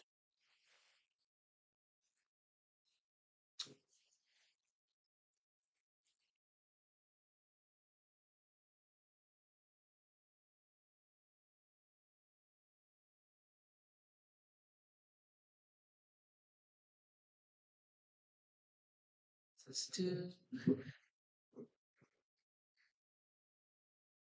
I'm gonna do.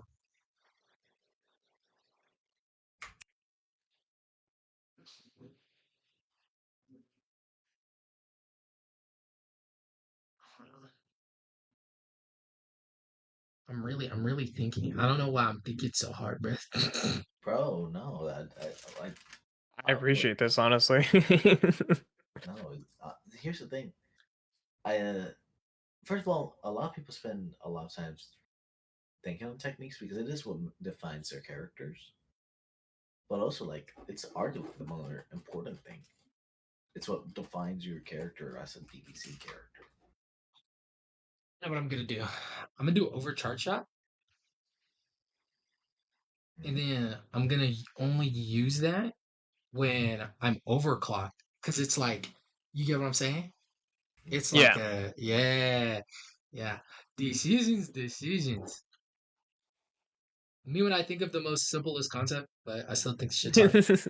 I Yeah. I will say, to grab overcharge shot, it has a learning requirement of counter shot. I've seen So that. Is that yeah, another yeah, super or is that a generic? it's right next to it. It's a super, but the thing with like you can only grab one super is like you typically grab the one that has a requirement of master, so like counter shot. And then that gives you access to the rest of the ones in the tree. The tree being accelerate in this case. So Don't worry. technically, you'd pick up counter shot, and then you could pick up overcharge shot after that for no additional like repercussion or anything. Okay. Bet. Yeah. I'm gonna pick up counter shot first. I'm still about Yeah. to use it the same way. The key. I'm assuming the key cost goes next to the move, right? Yeah. Okay. Counter shot. And then it is a shot, so I can use the shot picture.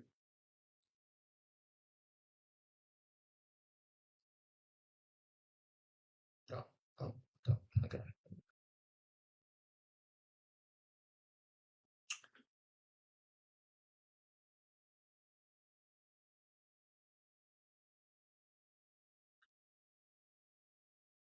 Oh, that's actually cool. I like how y'all also like made it so you can pay extra to increase the rank. Yeah. Like the base move. That really is like a nice, like, I guess, memento, like, of the real show and stuff. It's like you can actually do that. Yeah. And previously in 4.0, moves, if you wanted a higher ranked variant of a move, you'd have to go in it. Like it was like a whole separate. But one of the things we did in 5.0 is make it so that it's basically like upcasting, where you could choose one of the ranks that is equal to or less than your own rank. So in this case, you're rank 2, so you only have access to 1 and 2. But if you were like rank 4, you could cast a move at either 1, 2, 3, or 4, and you'd pay the associated cost with that rank, and then the benefits would change as listed. I definitely messed up somewhere. I think it's what I cut and pasted weird. Okay, I'm just gonna put it here and then move everything down.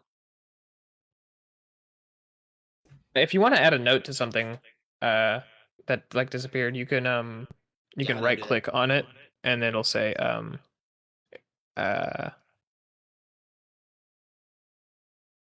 it go? I want to make sure. Oh yeah, comment. Or no, not comment. Where'd the notes thing go? Oh, insert note. Yeah, it's supposed to be there. I guess maybe my thing is tweaking. Oh, it's because I already have a note on this one. Yeah, that's why I couldn't see it. I'm gonna format it later. I'm gonna format it off stream. Don't worry, guys. By the time you guys look at this, it's gonna be good. And when I say guys, I mean the 2 viewers that's watching. I say guys, I mean the demons inside my head. Ah. And this is a main action, I'm pretty sure. Chargeable, no, yeah. instantaneous. Yeah, I'm pretty sure this is main action. Yeah. Oh. Oh, it's casting counter shot is a reaction actually. Oh, I yeah, thought it you were is. talking about overcharged. So I gotta do a blue text. What type of blue is that? Is that cyan? If you click on it, and then click on like the paint bucket, it'll show you which one they have selected, and if you hover over it, it'll say like the name, so you can know for sure that you get the right one. Oops. I messed up again. I'm just fucking up, guys. Let's see if I can. I'd say hit. Yeah, you got it. Let me see here. Oh, it's a custom. There you go. Fix it. Praise for days like this so we can gaze like this. Counter shot. That's my first super. I like that. We're gonna do. Does it auto go down? No, it does not auto go down. How do I make it so the star glow?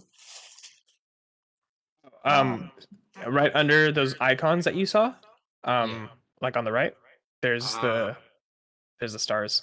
So for now, since you haven't mastered the technique, we'll get into what mastery means in a sec. But you just take the one that says learned and copy that over and paste it in the star slot.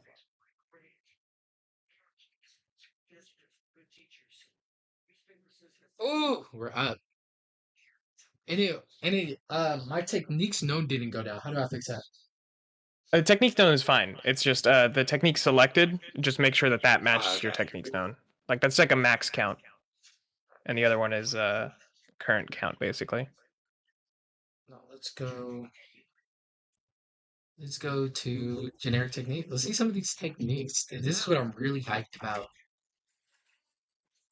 I'd say before you get a chance to go through there, I want to talk about mastery because that might change how many techniques you grab. So if you click on technique mastery, it's also in chapter 8 if you can't find it in the table of contents. No, I found it. Yeah. So basically, whenever you have the opportunity to learn a technique, you can instead choose to master one that you already know. So any of those slots that you were using to select techniques, that number, you can instead increase that number. Basically, you could spend what would normally be a technique on a mastery. And by doing that, you get any one of those benefits that are listed in like that bullet points. So a static bonus basically means that the attack roll or the save DC goes up by 1. The range increase is kind of self-explanatory. The one that's like really popular is, of course, the casting time reduction. You can turn something that's takes a turn into an action. You can turn something that takes an action into a bonus action, and then from a bonus action into reaction. There's decreasing the critical hit range, so you can crit on 19s and 20s or 18s, 19s, and 20s every time that you apply that specific mastery to it. And then there's one where people take 1.5x damage if they nat 1 on your saving throw, and there's another one where you can target an additional person as part of a technique that would normally only target one person. Okay, you get to pick one of these for every mastery you go up. Yeah, every time you would learn a technique, you can instead choose to not learn a technique and do a mastery, one of these mastery options on a technique you already know. And that's up to like mastery 3. That's up to your key rank per move.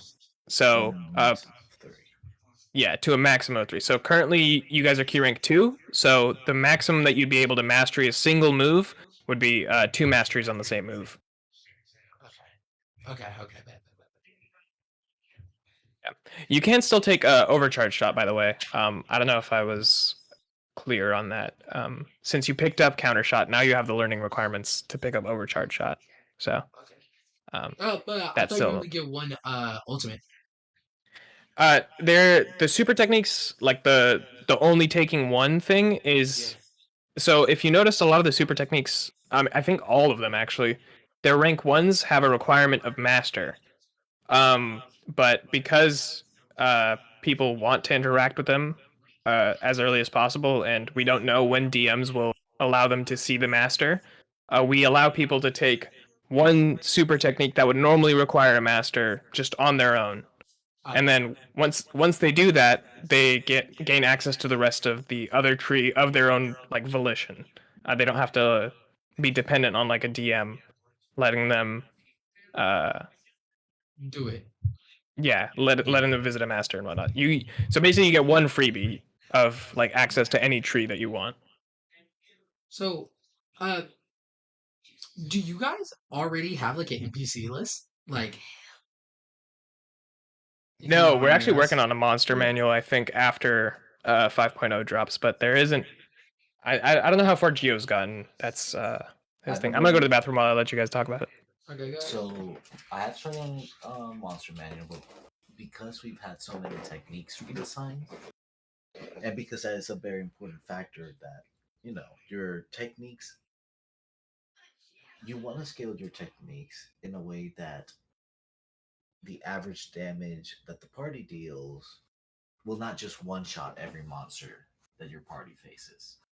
So I've mainly been patiently waiting on the final decisions on techniques, on the final balancing on techniques, and how much damage a party can deal before we settle on, hey, finalized uh, this is the finalized technique list and the finalized damage output. So that way, when we're building your enemies, your Frieza from the Namek Saga, your Yeah. Cell Saga, your Moro, that when we get to that point, we can properly scale around. Hey, a party can deal, 1,000 damage per So round. yeah, okay. I'm mainly asking because I was interested on what custom things you guys are gonna end up making. If you don't mind me asking, you have any ideas for like any custom, like any ideas you felt like should have been explained within the series that you guys are gonna not explain, but could have been more depth in the series that you guys are gonna personally make sure it gets an NPC or something like that. You get what I'm Uh, saying? Is that weird? Is that yeah, weird phrasing? like a what if? Yeah, almost like that. That's interesting. I haven't though the farthest we've discussed in that scenario is we've asked the community for their characters, and we'll make their characters as NPCs based on the threat level or the key rank. However, that is a very cool idea of like, what if Cell survived the Cell Saga and maybe he became a blue level threat, or Yeah, yeah, yeah. threat that you know is in the Or Dragon Ball Super ranges. or like Cell Kid 1, Cell Kid 2, Cell Kid 3, and they're like Yeah, all different colors and they do different things. yeah. That's an interesting idea. I haven't really thought of that. But I am up for it. One thing that that I do want to add into the monsters manual is sort of in the manner of like how if you read Tasha's Cauldron, it'll give you a list of adventures. Mhm. The idea is that every arc is going to have their own written adventure. So like you're gonna get your Emperor Pila saga, you're gonna get the 21st World Martial Arts Tournament, the Red Ribbon Saga, the 22nd World Martial Arts Tournament, the Demon King Piccolo Saga, and the inevitable 23rd World Martial Arts Tournament with the return of Piccolo Jr. I do have those thought out, not really written, as I've been waiting, or as I've really wanted to stat out everything. But yeah, that is a very good point.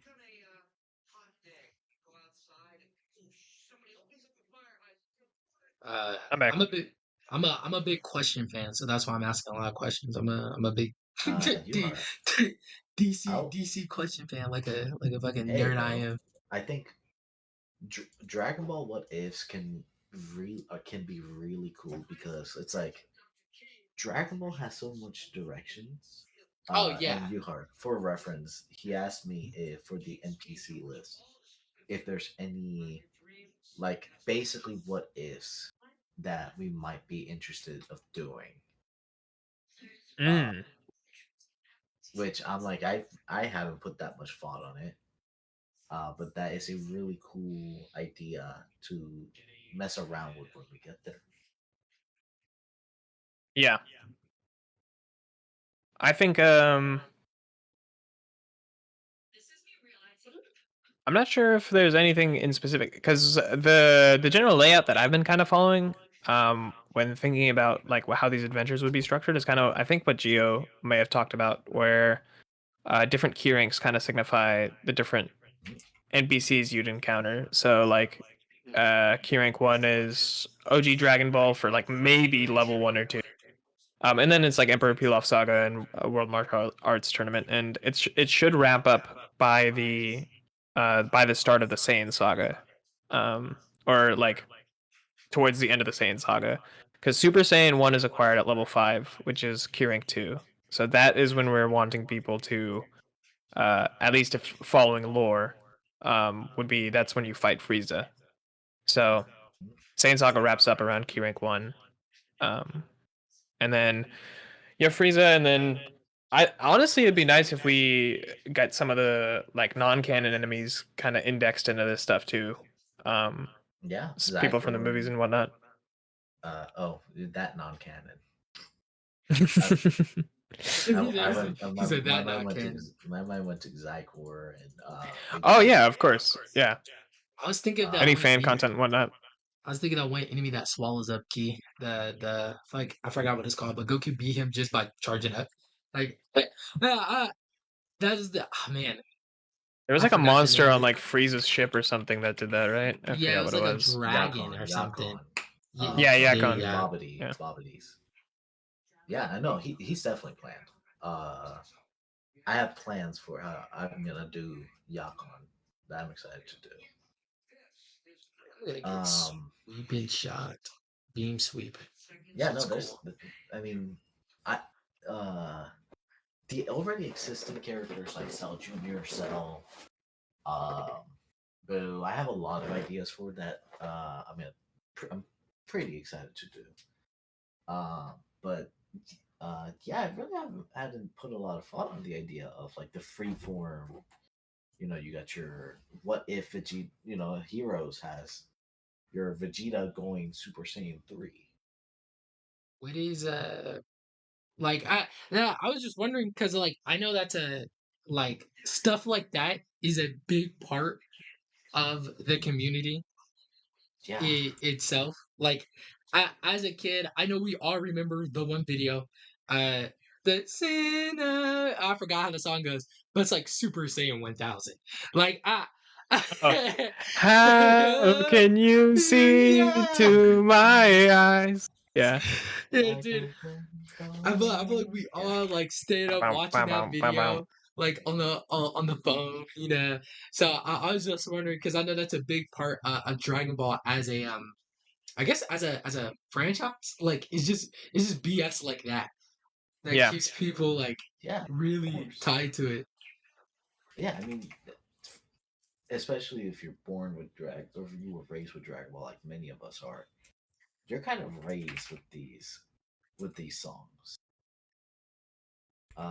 So yeah, no, 100%. I mean, again, it's doing that is like a lot of like the job of the DM to make the moment feel special and to give that form that extra oomph in the narrative and the battle. And yeah, like in the current campaign I made, Super Saiyan, like the show, is a myth. Even though there's a full population of Saiyans, no one knows what is the Super Saiyan. And that's kind of the big thing. Like, how much narrative weight do these forms hold? And our people are just going to be able to compare to it, basically.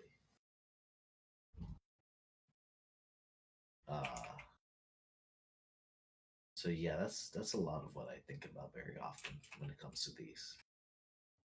It's a beautiful day. I found Mouth Blast, guys. It's a beautiful day. Oh no. What's that thing from fucking Kingdom of the Apes? Where he's like, "Have a good day," or something like that. Wonderful day. Yeah, we don't want say his words. Yeah, bro. That's how I feel when I hit the enemy with a full charged Mouth Blast. What a wonderful day! Do it.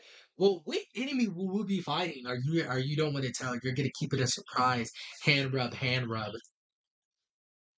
Well, I'll be honest. Kane messaged me and he was like, well, normally whenever we do these like test combats, we've been doing like the iconic enemies from the show. Like key rank 1, I think we did Frieza. Key rank 2, we did Cell, and then key rank 3 was Boo. I think that we also had a Broly one at Key Rank 3. Yeah. This time around, I wasn't really predicting that we would do this with like the devs and everything. I kind of just made this stat block because I wanted to test stuff. And it just so happened that Kane messaged that it was like, oh, let's run a test combat, and it's the exact same level that I just tested at. So I haven't really come up with anything. This was mainly just numbers. But now that Kane's asked me and now you've asked me, so I feel like I should come up with something. Yeah, you are. So here's my question. So we are all anime fans. We watched Yu Yu Hakusho. Oh, the goats of all. I have not. Okay. Well, okay, but we have seen Hunter x Hunter though, right? I'm gonna be honest. My shonen experience is quite lacking. Yeah, to be fair, Hunter x Hunter, I haven't done. No Hunter x Hunter, guys.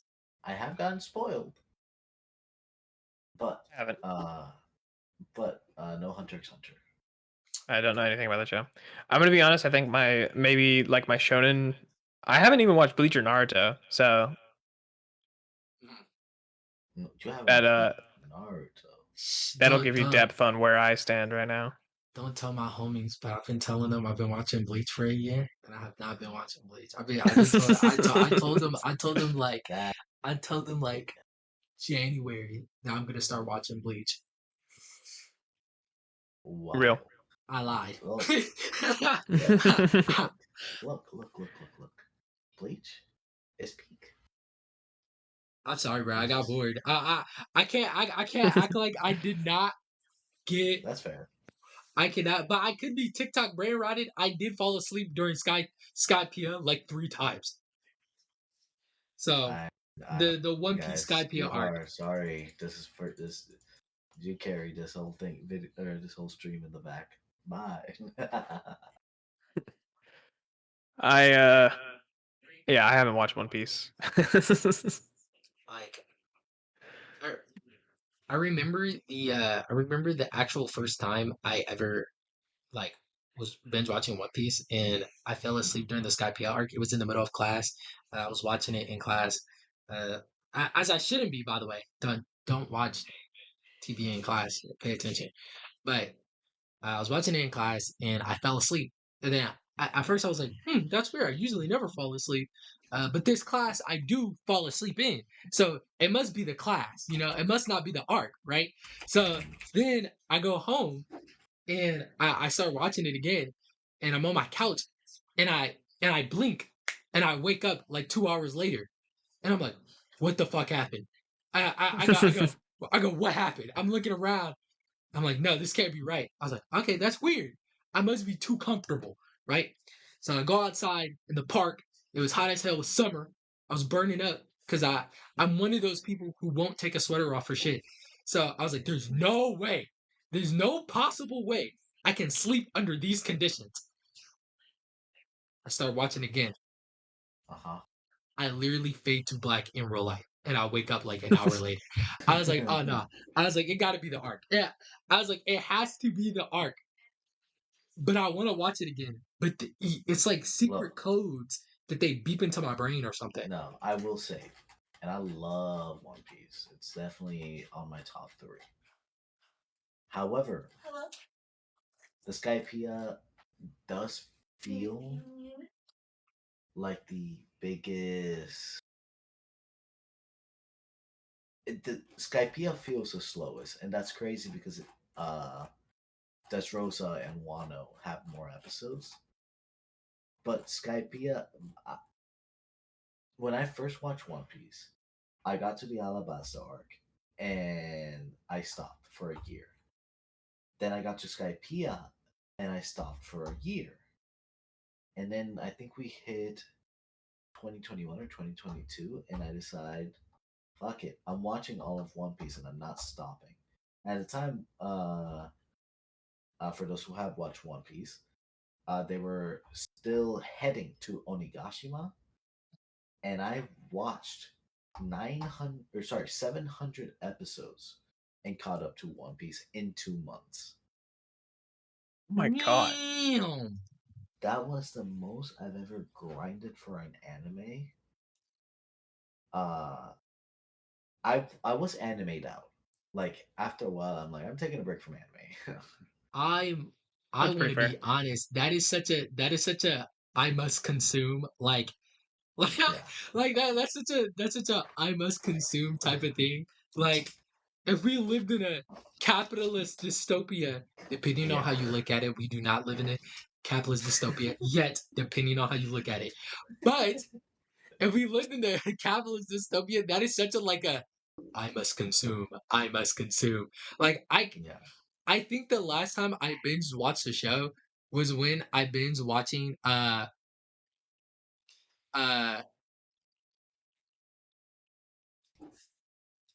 I was binge watching Slice of Life because look man, look Wait, at Noted. I feel like as I get older, it like I'm tired, bro. I'm tired. Like Slice of Life is good. I can't act like all I can watch is shonen anymore. I'm brother, tired of fighting. I want to see the two main characters hook up. brother, I I've never started. fought. I only mainly watch like non-shonens. Hey, I've watched Clannad. I've watched Your Lie on April. I'm watching well actually I haven't watched I would consider Frieren more a slice of life esque anime with occasional fighting. Watch Frieren. It's peak, guys. I have been watching Firmin. You know, It's so good. Firmin. I feel the same way about Firmin, the same way I feel about JoJo Part 4. Which is it's literally Don't get fucking Geo peak. started on JoJo. It's literally fucking peak. I could confidently say I'm not gonna hide this anymore. JoJo Part 4 is the best JoJo part. Oh Hands my down. god, I agree. It is the best It's JoJo easily part. the best JoJo. Hands down. I think I like part 5 better. But JoJo, for me, part 4, I split into two different categories. The first half of part 4 before Kira is introduced, or like before Kira becomes the main focus, and the second half where Kira becomes the main focus. Second half of part 4, I really like. It's like probably second after part 5 for me. But the first half of part 4, where they're just running into people and it's just shit just be going on, I don't know. It felt like a little too reminiscent of part 3 for me, where it was just a bunch of fucking random people with stands. That's actually Look, that's just the but here's JoJo style, to be fair. Yeah. here's the thing though. Here's the why I think it's good. It's because of that. Because JoJo Part 3, that I feel like the main difference is within my mind, JoJo Part 3 was about them trying to actively go for a goal, right? So to me, it kind of makes sense why would they run into opposition. While JoJo Part 4 feels reminiscent of a slice of life, and it really shows you this is what people do in a world with stands. Like a lot of people, you're right. A lot of people they run That's into, fair. they're not combative people. They have some of the most like pussiest stands I ever seen. Like, but I think I mean, that's the charm of it, in my opinion. That's pretty fair. I think like it's pretty valid to say like part 4 is probably where the weakest of the characters are. Oh yeah, Like objectively, like even if you compare it to like part 2 and part 1, there's so many strong characters in comparison to part 4. Besides, I guess Kira and Jotoho, but like there's such a cool appeal to me about just the slice of life of it that I enjoyed. I'd also say I think part 4 is the last part before stands got truly like niche in their abilities, where Yeah. it's like random as fuck. Like, of course, there still is like that randomness in part 4. There's a lot of it, but it's right before it became the meme where it's like JoJo protagonists coughing up blood after their opponent has the ability to summon a frog twice a day. I feel like part 4 is like right on the precipice of that. It's Yeah. right before that shift. you know what's crazy to me though? that shit will always be funny because they have been. That's how they act. Like they do act No, like yeah. that. Like Jotaro almost died to a rat. I mean, like, bro, I'm fighting the guy who ability is to make ketchup bottles on Thursday nights. I just lost an arm. Are you yeah. serious? Are you serious? Why would you bring this guy here? Why would you bring the guy inside my house? Like, bro, it would be like the most like how It's do like the most inconsequential thing. You're like, this will yeah, never like, come up, and then it comes up like constantly. well, and I think the thing that makes me mad is like how Iraqi writes the stories. It doesn't really feel like he's forcing it. It feels No, it's natural. like a natural Like conclusion. yeah, and it's like why? It's like why is that a what? Why does the Tuesday ketchup bottle technique really come up this often? Like how does he make this work? I get it. You live with this technique your whole life. But really though, like really, there's no way you really set up your surrounding to be the ketchup bottle arm cut off guy. Yeah. But they did. That's the I problem. mean, speaking of JoJo, I'm working on a JoJo expansion for this system. But that's neither here nor there. Oh, like a JoJo 5e. Specifically for this system. So Oh, yeah, a lot of our expansions just build off of this. So like the Naruto stuff that they've made, or the Demon Slayer stuff, or Bleach, or anything like that, it's meant to be used with this. So it'll leverage the ki and the stamina and whatnot that you can use here. I think one of the biggest things is like if anything, you can ignore the fact that this is a Dragon Ball system, but if Of you course. look at it, like you look at it at the core of it, you could make a system using this for anything. You could make Naruto. You can make uh Devil May Cry. You can make Bleach, and it's super easy to do so because everything's just kind of flexible enough to be Yeah. flipped with anything else. well, have you guys ever thought of like going making a universal world system with this, and then like actually like charging people on Kickstarter and stuff? I don't think we have the. Are you talking about like detaching it completely from the flavor and just making a TTRPG that has like this rule set? Yes, a universal like a universal rule system. So like it can be I don't like think it's this, ever but you gone can that still far because the core identity, while you can detach it from Dragon Ball, Kane has always worked on this as like a kind of a Dragon Ball system. I think even 5.0 is trying to maybe shift away from that a little bit with the rebrand Super Dungeons and Dragons Heroes, I think is what it's called now. Yep. Instead of Dragon Ball Heroes, or yeah. But the because as you've pointed out, and then as Gio's also pointed out, the main core rule set for this is kind of like the reason why the expansions feel good, because let's say you ignore the species, let's say you ignore the races, and you just pop something like this rule set into regular D&D. As long as you have the stamina, like you can leverage use of snap decisions, and you can leverage use of all that stuff, and you can implement key strictly if you want to just interact with forms. You can name it something else, and that's what makes it fun. You can take the core elements of the system, which are like forms and techniques and snap decisions, the things that make this system so interactive, and just apply them to a bunch of other stuff.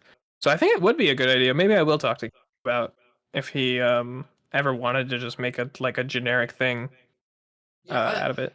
I'm all about chasing the bag. You know what I'm saying? So if you guys make a universal system, have a Kickstarter. I mean, you guys. I'm gonna say this: you guys shown that you can come through. That is like the hardest part about even like throwing yourselves out there when it comes to Kickstarter is that you have to show that you can come through.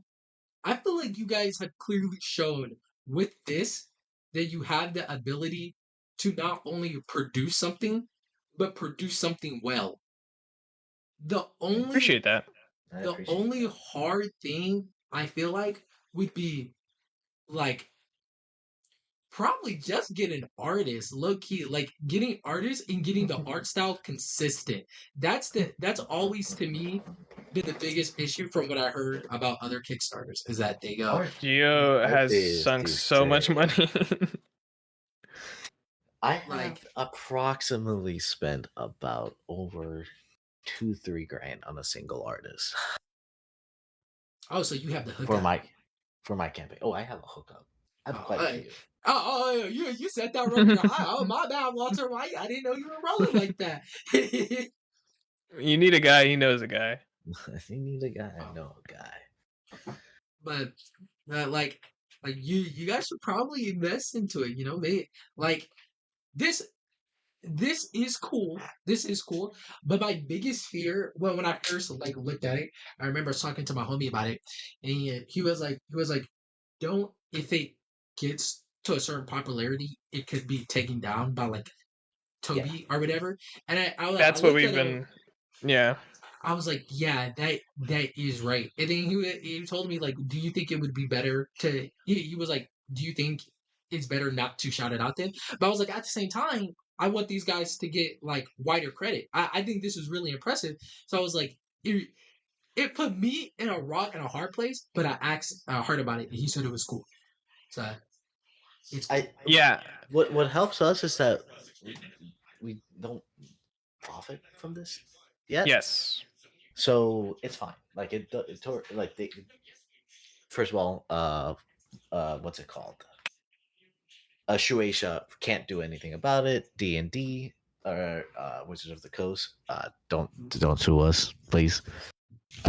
No, I looked at their terms and conditions. A lot of this stuff is as long as that's why we haven't really considered monetizing or anything like that. I mean, furthermore, it's kind of this stuff is kind of just done as a hobby, but also for legal reasons, monetizing this would open us up to like violating their TOS. All their stuff is like if you make fan content, fine, that's good, go ahead, but you're not allowed to profit from anything that uses Wizards of the Coast IP or Shueisha IP. Yep. But see that would be the thing about making a universal system. You know, you don't have to make it exactly like this, but rename it. You could always say energy points. Yeah. No. Oh yeah. I no, mean, because I'm considering making a video game once 5.0 finishes based on the system, but I was gonna reflavor it so that I can actually release it and monetize it. But yeah, so I'm already familiar with the concept of reflavoring this. The thing that I've been mainly trying to consider is some of the stuff that's more D&D sided. So like for example, investigation checks or like the skills names in general, the feats that are still the same from D&D like athlete or chef or any of those things. Those are my main issue. Like trying to come up with something that preserves the general functionality of those things, but not just naming it an athletics check or naming it a dexterity saving throw or whatever have you. I mean, I think the saving throws are fine because those are generic enough, but the specific skills, I think once you start getting into those and the specific feats, you have to start. And absolutely, you can't include the spell list. So those are the main things that are like roadblocks for either making it into a universal system or like my original plan of making it into a video game. I'm sure if we put our head together, I don't think that be if we ever do decide, which I'm not saying we will. However, I think it is an interesting proposition. Yeah, I'm making a game for a game jam right now, so yeah. I was just about to ask if you're involved in game jam. That's actually hilarious. Yeah. You're a goat. You're a goat. I can never do that shit. That's too much pressure, bro. No, number one, I don't even have the techniques to make a game. But also, I know that's like it's on a monthly time clock, right? It's like a. This one is 2 weeks, 2 but weeks. yeah, typically there's a time limit. But I have a degree in comp sci, so I'm kind of in my element with it. Oh, what is comp sci? Computer science. Ah, okay. See, yeah. I'm not even down with the lingo. I gotta. I'm going to school for electricity. You won't believe it. Are you doing trades? Yeah, trades. Hey, that's a good route. You're gonna have a much better outcome than I am. It was much better than the alternative. I wanted to do film, but my worst fear is becoming a film student. Like my worst fear no, you're laughing, but I'm like serious. I've talked to a lot of guys who study film, and I realize there's something about film school that sucks the kind of like the creativity out of like people.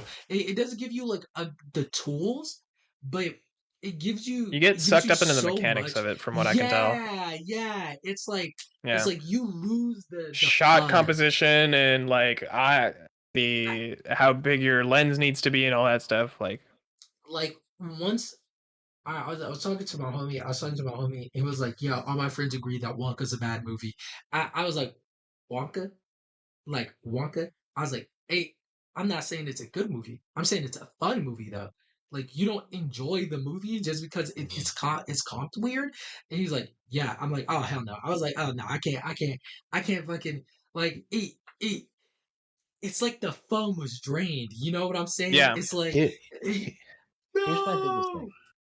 As like, if you can't tell, I'm in a Superman mood. Mhm. Uh, right now, the new Superman movie might be my favorite movie of all time. But I say this because like it was such a fun movie, and I'm sure if you're looking at it very critically, I'm sure that it's going to have issues. But it was such a fun movie. It carried such a strong message, and I just loved the movie from beginning to end, to a point where if even I think if I really tried to look for it critically, I would still enjoy it just as much, if not more, than what I originally did. yeah. I'm kind of one of those guys that if I like something, I like something. It doesn't really if it's Mhm. like if the story makes sense or if the animation is good or whatever else people can typically find flaws with. Mhm. Sometimes even I can't explain why I like something. It's Yeah. just I liked it. Mhm. Oh, that's real. That's real. Hey, so I'm trying to figure out the range for this thing. Yeah. Not the range, Which type? but the radius. Mouth beam. Is there no radius to that? Math Blast, that doesn't have a radius, so it's just an attack roll within Okay. 40 feet. Okay. Yeah. Okay. So you just Uh, choose the creature. so Yeah. if because I actually have mastery 2 on it, so can I Did make it you? a line? No. Those are like if it's already a line, you can Okay. then like adjust its range. But if Okay. it's, Okay. I believe, what is the mastery option for like the attack rolls? Is that? It is you can choose an additional creature to be affected by the same attack roll. There's that one, but there's also the range is increased by 50%. Oh, right. Yeah. Yeah. So with that, if you were to do the range mastery on it, if you Yeah. wanted to choose that option, you would increase it to 60, and then your second mastery would increase it to 90. Or no, 80. Yeah, I'm pretty sure it's 50% the original. Yeah, 50% base. All right. You say you're in a Superman mood. I gotta respect that. I'm kind of in the opposite. As you see, I got Captain Adam. Uh, Hey, look, bro, it's crazy because I'm a Batman guy. I prefer mm, Batman over Superman, but this Superman movie was just really so good. good. So yeah, I it was like genuinely good. Loki. I just like the Captain Adam because of the fucking uh, Batman. You have no powers. Boom, you're Oh yeah, dead. boom, you're Boom, dead. you're dead Boom, again. you're dead. Hey, all I'm saying in the next scene right after that, it is Yeah, Batman finding his all the information, finding his identity, finding where he worked. Damn near could have just found his social security number. Damn near could have found all his credit cards. Damn near could find his debit cards. All I'm saying is Batman embarrassed him. I know. But I think that line alone kind of shows you what type of person Captain Adam is. Like It's such a who yeah. the fuck says some shit like that, man? I'm like, Boom, yeah, you're no, dead. 100%. Boom, you're dead You're again. dead. Like, what's wrong with you? Hey, it's just a hater to be a hater. What can he say?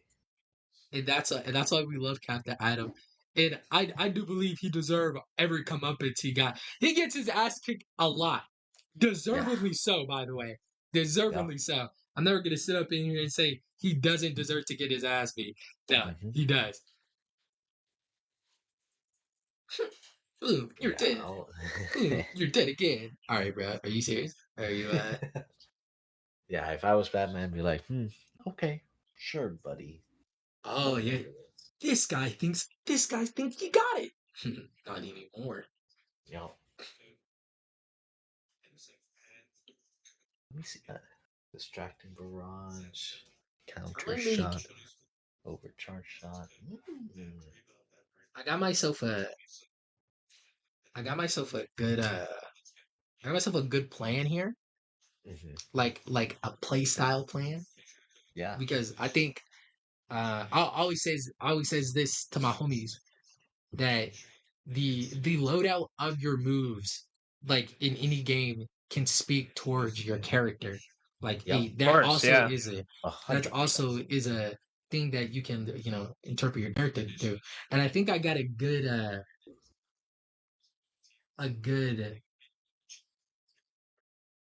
one from this. I think I got a good thing going on.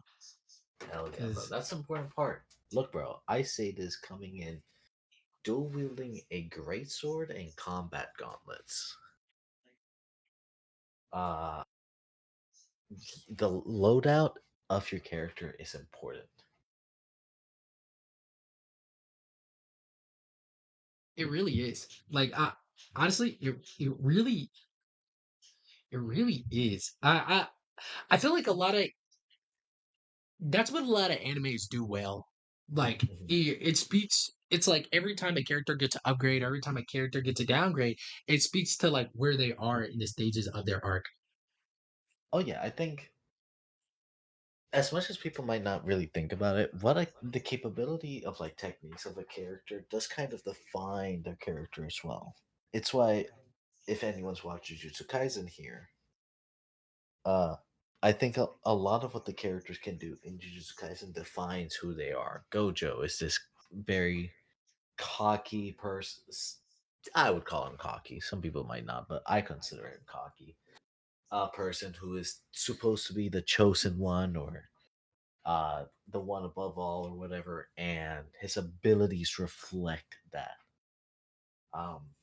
So I've heard Hunter x Hunter does that really well as well. I can't argue for that, but that's what I've heard. Yeah, Hunter x Hunter does do a good job, but that's because Hunter x Hunter I feel like has a more I think it's called power system. Yeah, I think their power system is just kind of better. Yeah, kind of better meant for that. Like Jujutsu Kaisen is kind of like you're born, and you get what you get, and you don't get upset, and that's real. Yeah. But at the same time, it's like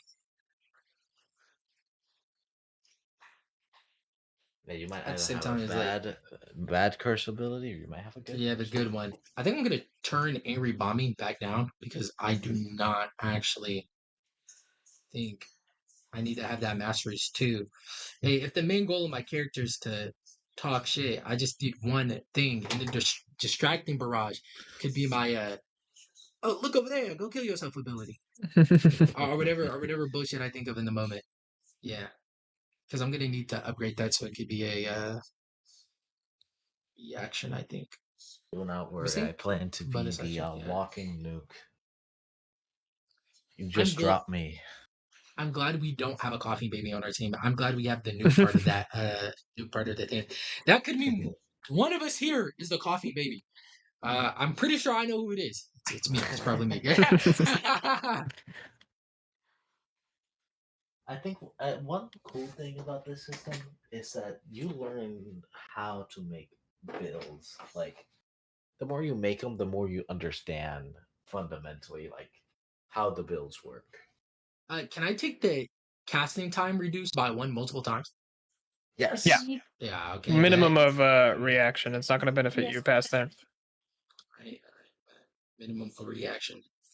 That's good because that's actually where I wanted to be at. So a guy rush me, I'll be like, nah, bro, distracting shot. Get get distracted. Genius. Genius play. And Nice. you have been successfully distracted. 1, 2, 3. 1, 2, 3. That's it's beautiful. This is simply peak. It's simply beautiful. I need to double check to make sure that the wording is here. Oh, the reaction wording. Yeah, I think it's in chapter 1. I forget if I remember seeing it though. I know it's in the book. Did it get removed on accident? No, Maybe. no. It's on chapter 8. It's like right under charging a technique. Oh, thank God. Okay. So how do you want me to refer to you, by the way? You could say pineapple. You could say my Okay. parents. You know, it doesn't matter. I'm not really All right. sure. So pineapple on page 292. There is a section in the bottom right that says casting times. And it will talk to you about what happens when you master a technique down to reaction. You said 2 what? 292. 292. Yeah, 292. All right. Castle times. So when you master something down to a reaction, it doesn't mean that you can just fire a reaction whenever you want. They typically have what's called a floating trigger, and all that really means is that you have to wait one of the following to be used before you can use your reaction. So either a creature finishes an action, finishes a bonus action, or finishes using their movement speed. It's just something to kind of clarify when your reaction would be taken. I kind of assume that, but when you say use movement speed, it's not like do they have to complete the movement action, or is Have it to like finish using all their of it? movement speed. Like they have to be stopped moving. So if someone ran up to Okay. you can't do it like as they're running They're up. running But up. once they Okay. reach you, you could then Do it. do whatever you have. That is fine. That is fine. I'm still chill. Beautiful, beautiful. And is all the DCs already on the sheet? Like all the DCs and Yes, stuff? Okay. they're on that quick ref part of the sheet, the one with all the colorful numbers. Oh, yep. Quick reference, guy. Right. Did you get to pick all of your? Because I believe Warrior has the combat masteries and everything. Did you go through all that stuff yet? All The of superiority die. masters? Oh, I have not. All right. There's that, and then there's the fighting style feats, and I think normal feats and heroic feats. Gio, do you mind walking through some of that stuff? My mom's calling me for dinner right now, so I'm gonna be back in a few minutes. So we're going to go to Warrior. Okay, let me find that. And if specifically page, I'm on it. here, page 168. All right. So as a warrior, you get a list called combat. You get a feature called combat mastery, which you start off with 2. Wait, you start off with 3, and you learn 2 at 5th, 9th, and 13th. So right now you should only have 5. Five combat masteries? Combat maneuvers. Maneuvers. Okay. So basically, starting from where it says ambush down, you get to choose. And where do I put these? So that's up to you. When I do them, I just leave them as a note in whatever feature it's tied to. So like, if I have combat mastery, I would just put them under combat mastery. Or if you want to have them visible, you can put them in gain resources. Okay. and then just put like ambush and maybe leave a note, an ambush or bait and switch, and then leave the description of bait and switch. Okay. I think I'm gonna do what you do, which is like put it in the theme. Yeah, Because that seems much better. I prefer doing that, just because it's easier for me. Let's do.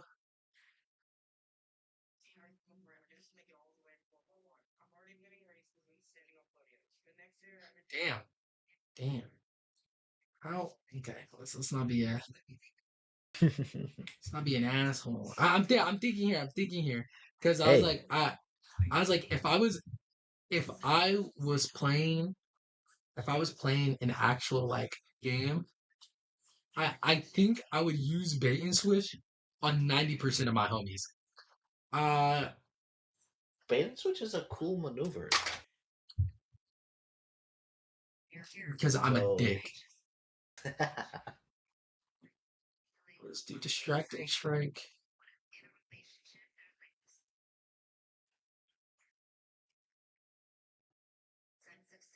You said I get 5 of these? you get 5. Okay.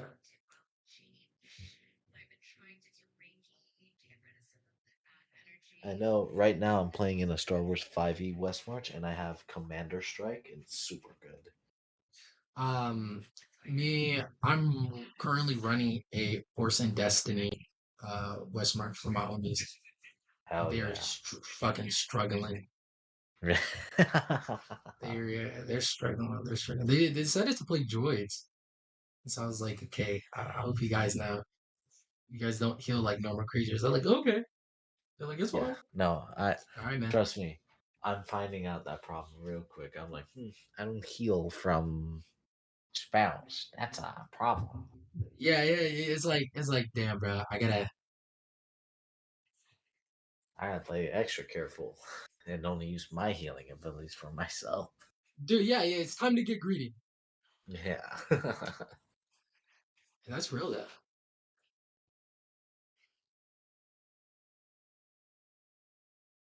You can expand bonus action. So I'm gonna do quick toss, low key.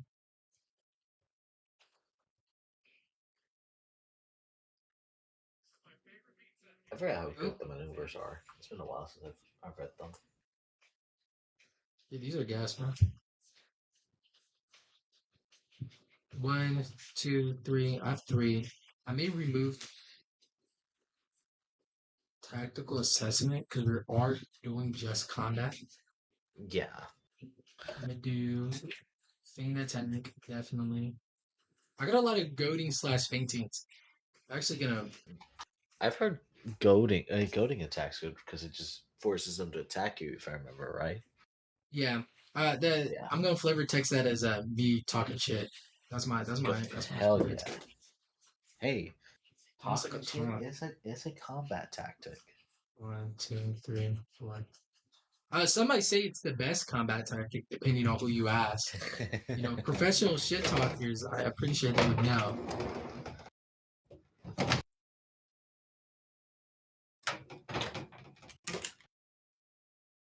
I'm back, and it sounded like Gio's entire monitor fell off his desk. What was that? That was my closet door. Oh. All right. I'm gonna be eating some wings, so I won't be able to interact with my keyboard. That's right. That's fine. I go team.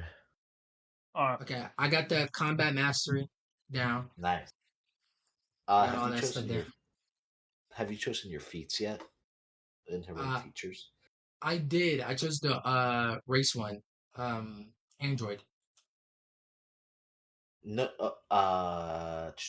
So because we're He grabbed one of the biology feats, but he still has the ones from the background and the heroic feat, the heroic search, and the fighting style. So he's done his heroic feats, and he has not. He's only done one feat.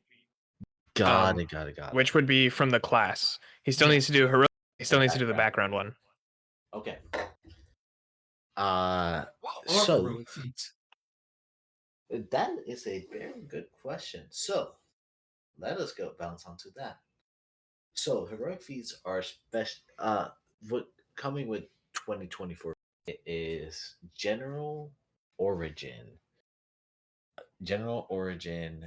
fighting style, and epic boon, if I remember correctly.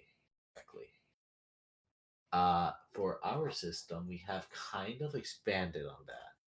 Not kind of, we have expanded on that. So there's now biological, which is tied to your species. There's epic boon, which is gonna be those level 19 feats, level 19 only feats. There's fighting style, which is your typical just what you get at third level. As a or second level as a warrior or combat based class. You got your general feats, which are what is accessible to any race as long as you're level 4. You get your stance. You get your stance, which is specific to. By the way, your live ended. Hmm.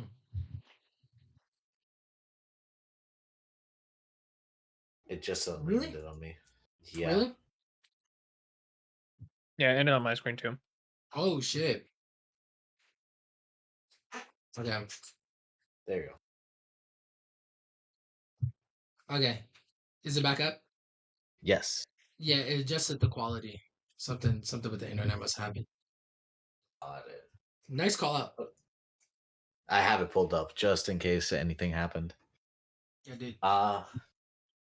So there is general, which is any feat that's accessible to anyone as long as you meet the prerequisites. There is stance, which is gonna be like your turtle style stance or your or a dog style stance.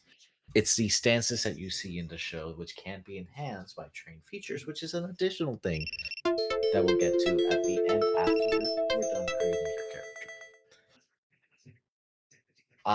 Then there's train feats, which are things that will enhance your train features. And then there's origin feats, which are tied to the very like the creation of your character. Mm-hmm. So heroic features are basically the most customization that your class will give you, and kind of what defines your character. So like the replacement for subclasses for 5e, heroic basically acts as like as a as the bulk of your customization.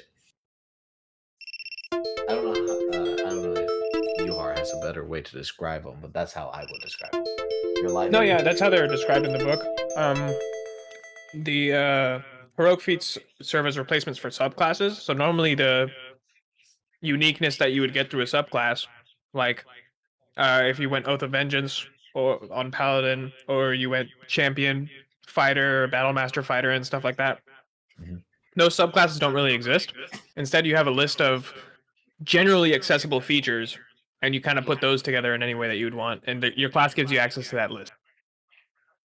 That's the main purpose heroic feats served. This stream ended again. Jesus Christ. Yeah, it seems like it's going in and out from disconnecting to reconnecting. I don't know what the fuck's going on. Got it. Hold on.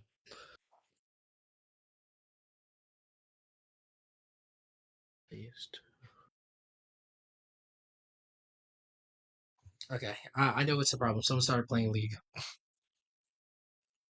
Real. Of course, it's a league issue. Yeah, of course. Yeah, all draws. League is like the devil. It all it all goes back. All goes back to League. Hey, I can't talk. I purchased the collection edition for Arcane Season 2, so I can't talk.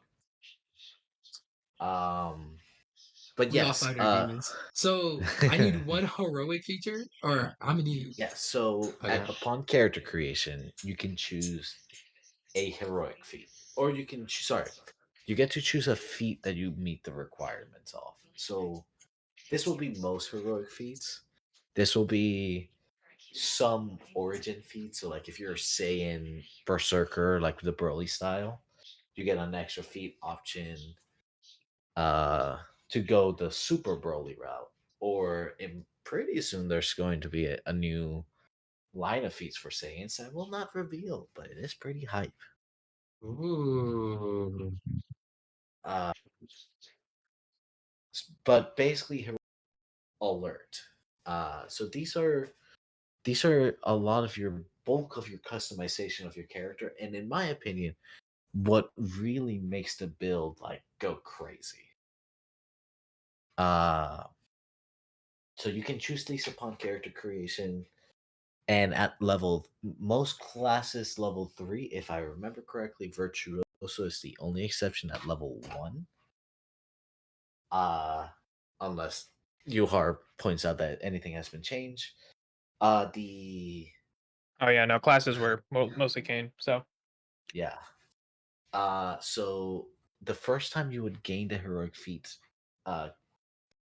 from the class, you gain 2, and every time you would gain that feature again, you gain 1.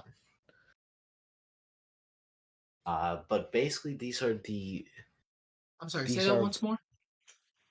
the heroic feats are what at level 3 of every class, with the exception of Virtuoso at level 1, you get to choose 2 heroic feats, and then every level after, or sorry, every time you would gain the heroic feat feature, you gain, or I think it's called heroic surge now. yeah, Everything. if you notice on your class table, one of the things that you picked up was heroic surge. Heroic surge is that. So the first time you get heroic surge, you can pick 2 heroic feats. Every other time you get heroic surge, you can only pick 1. Yep. Mm. So heroic surge are the heroic feats. Are the heroic feats. Okay. Yeah, if you go to your class table, in the document for the DBZ, if you go to the warrior page, Yeah. you'll see Gotcha. written at, I think. Heroic surge. Yeah. Okay. Yeah. What? Hold on. Go down. There we go. Third level heroic surge. Heroic surge. Which is heroic feats. If I'm correct, right? The heroic surge is the heroic feats. Yep. Yeah, I think Kane might have forgotten to include them under warrior, but Gotta if make sure I'm learning. yeah, if you scroll up to virtuosos real quick, page 163, there's a Oh, description there of we go. heroic surge there. Yeah, you gain And that 2 should clarify it a little bit. from the heroic feat list. Every additional you receive in this class feature, regardless of the class. Just for the heroic feat. Okay, bet. So I gotta choose 2 heroic feats. Yep. Yeah. Well, yeah, 2 heroic feats. Yeah. 2, and you get to choose any feat that you meet the requirement for from your background, which a lot of times are just the heroic feats because they are that accessible and that good That. in terms of Yeah. customization. You could do highborn or lowborn heritage. You can also do highborn, lowborn heritage. My players really like that. Well, what's the plot armor feat? Well, what's up with that? Who thought of that? That was a Kane thing. I mean, yeah, you just ignore 1 crit against you. That's always like great. I I feel like someone had a plot armor anger problem. I mean, I'm the Uh, same way. I'm not gonna lie. hey, I hate plot armor as well. hey, sometimes those crits, fuck them. Yeah, honestly, I think having the ability to just be like, nah, bro. Yeah, yeah, I don't You, want to get hit by 20d8. you thought you crit me? So it's the same type of stand as Star Platinum. It's the same type of stand as Star Platinum. Yeah, dude. Whoa, 1 for plot. That's the dude got the ability. So I'm gonna do Range Master. Range Master. Then I'm gonna do Reckless Attack, making him like a hothead shit talker. So it's like Reckless Attack. It's good. That unironically. Gonna be right back. then I get the feeling I'm gonna be. I guess actually no, that's Kane's job. Kane's job is because you get one, and then I get one more for the what you call it? heroic surge. Yeah, you get one from your backstory, then 2 from your heroic surge, which makes 3 Correct. altogether. All right. See, I'm not gonna be out here not learning. Yeah. I may do that elemental one. I'm not gonna hold you. That elemental one, I kind of want. The elemental one is great. I kind of want that fire. I forgot what that Android 17 move is, but Oh, the one where he creates electricity? Is that the one you're thinking of? I was thinking of the one where he does like a beam and it's like a fiery beam. I know it could be Xenoverse exclusive. I'm trying to remember Xenoverse. I haven't played that in so long. Just a double check. Direct the power, eagle eye, adaptation, iconic techniques.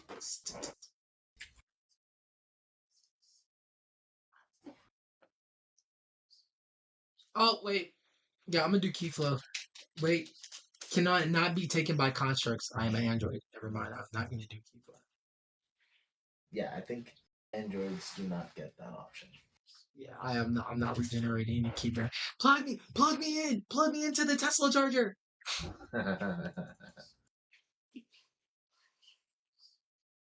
Yuhar, where is the elemental damage? I'm back. It's all It's back elemental here. energy. It's in the heroic feats. Back here. Or are you talking about the specific conditions? The specific conditions, yes. That's the elemental afflictions list. It's located under the elemental controller feat.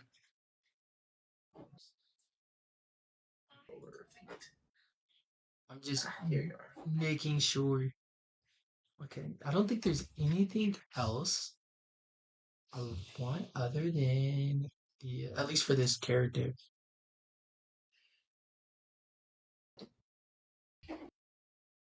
Oh wait.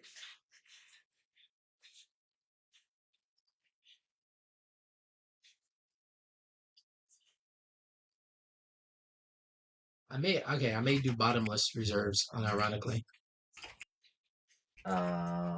Bottomless reserve is pretty good. Yeah. Again, like Yuhar said, stamina is probably one of the more Important ones. important resources. So bottomless reserves gives you a lot more flexibility. I'll be taking notes. Probably should unironically just 13 actual notes. Okay. Bottomless reserves in 1 stance feat, correct? Yes. Is that what it's called? At the fighting, they are in page 253. Thank you. 253. Okay. 253. Fighting style. There we go. We might do.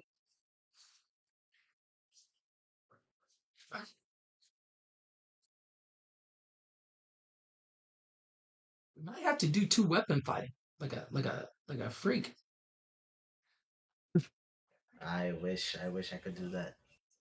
Hey, Yuhar, are you sure we can't do level 7 for? There's a range weapon fighting. It says +2 to attack rolls made using a ranged weapons. Does Key Blast count? Yes. Yes. Oh, never mind. Never mind. It's gonna be ranged weapon fighting. But just to clarify, that's not going to apply to like techniques unless they use your key blast weapon, if that makes sense. So like shot techniques, if you've noticed, they say that they require a ranged weapon with 1 unit of ammunition. Those would make use of your basic key blast, and they would benefit from this +2. But like a barrage technique that for flavor says that it uses key blasts, isn't actually using your key blast weapon. Perfectly fine. It just means when I do my overcharge shot, when I decides to overclock, then I do my Yeah, you'll have a overcharge +2. shot. Yeah, I have a +2. Then it's like pew. Like I'm cool. You know what I'm saying? I'm cool. I'm RPing. You know. uh, so yeah, I think someone double check me here, but I think I got it. So I got 1 feat from my backstory, 2 feats from my class, the heroic surge, and I got 1 fighting style Yeah. from my class. Yeah. Correct? 1 fighting style from your class, 2 heroic feats, 1 from your backstory, and then I believe you got 1 feat from your class as well. So that's what puts you at 5, I think. Yep. 1, 2, 3, 4, 5. Yep. Yep, I think you're good. Training boons. Now we get onto the other half of the meat of this. Training. So in the beta book, we want to go to chapter 5.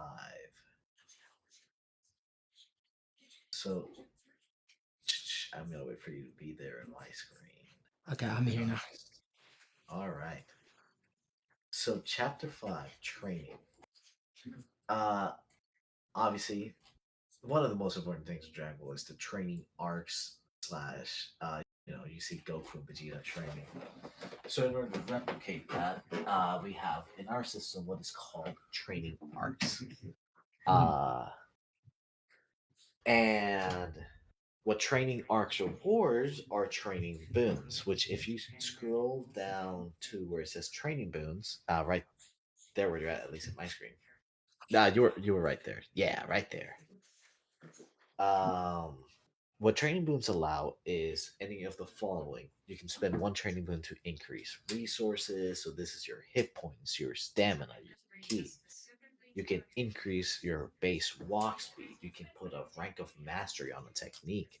You can learn a generic or super technique that you qualify for, or you gain a skill. And then if you spend 2 training boons, you can choose an additional feat that you meet the requirements of. So training boons are the equivalent for us. It would be the equivalent of like Xanathar's Guide of Everything, where if you spend a certain amount of downtime, you gain the features. This is our replacement for it. This is what allows your character to get that anime style growth. So your character might beat your mystic, the caster of the party, if they spend all their training boons on hit points. They might just be tankier than the tanky person.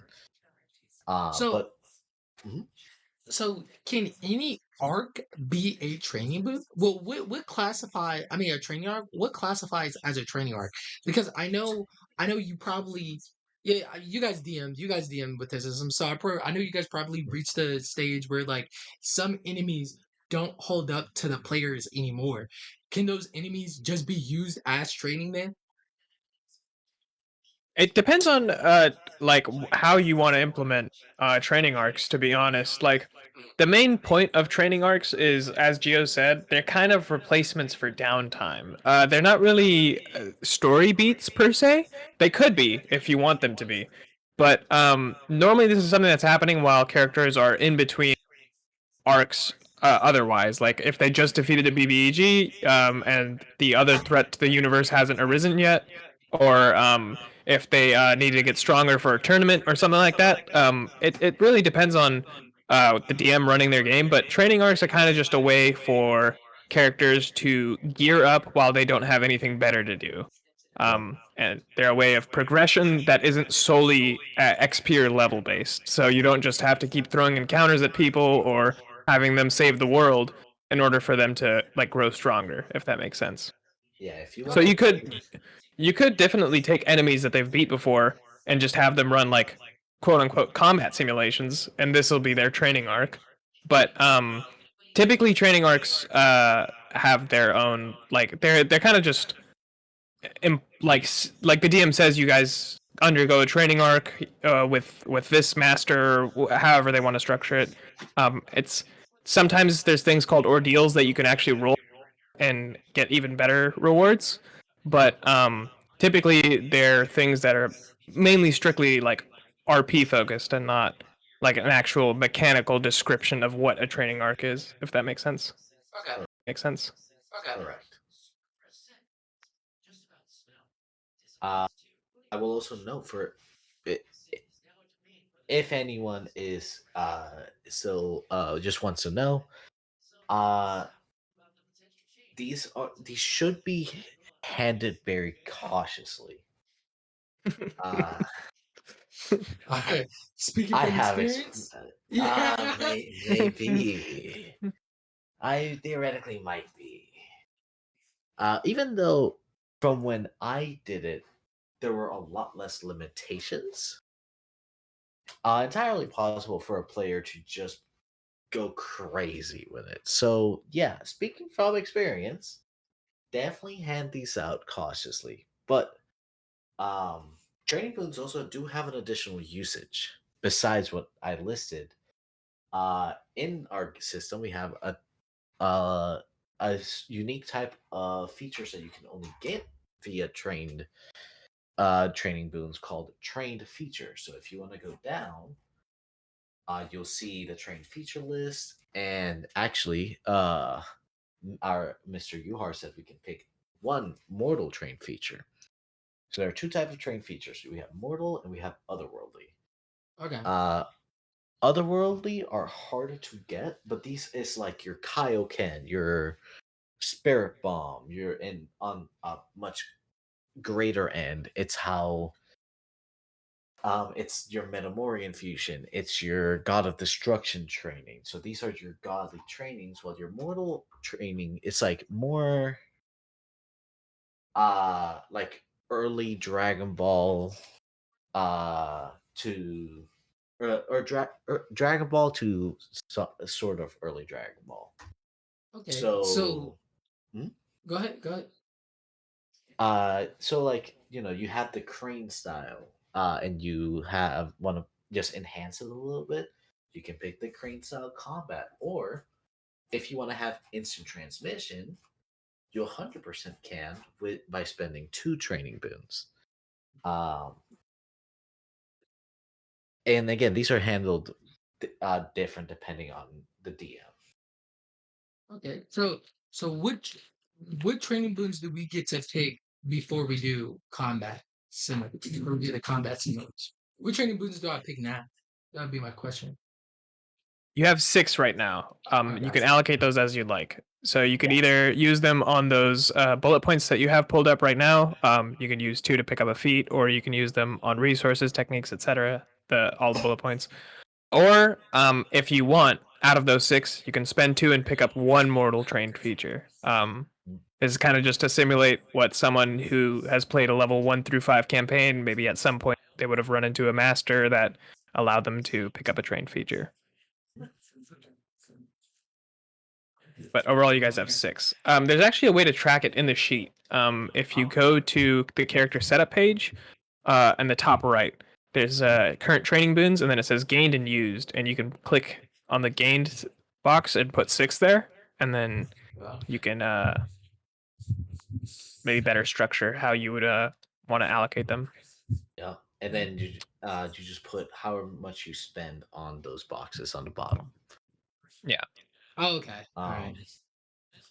So like, for you, you can how you spend them is honestly up to you. Do you want to focus on casting techniques? Do you want to focus uh like shooting off in the distance? Because I'm pretty sure range has something. Maybe.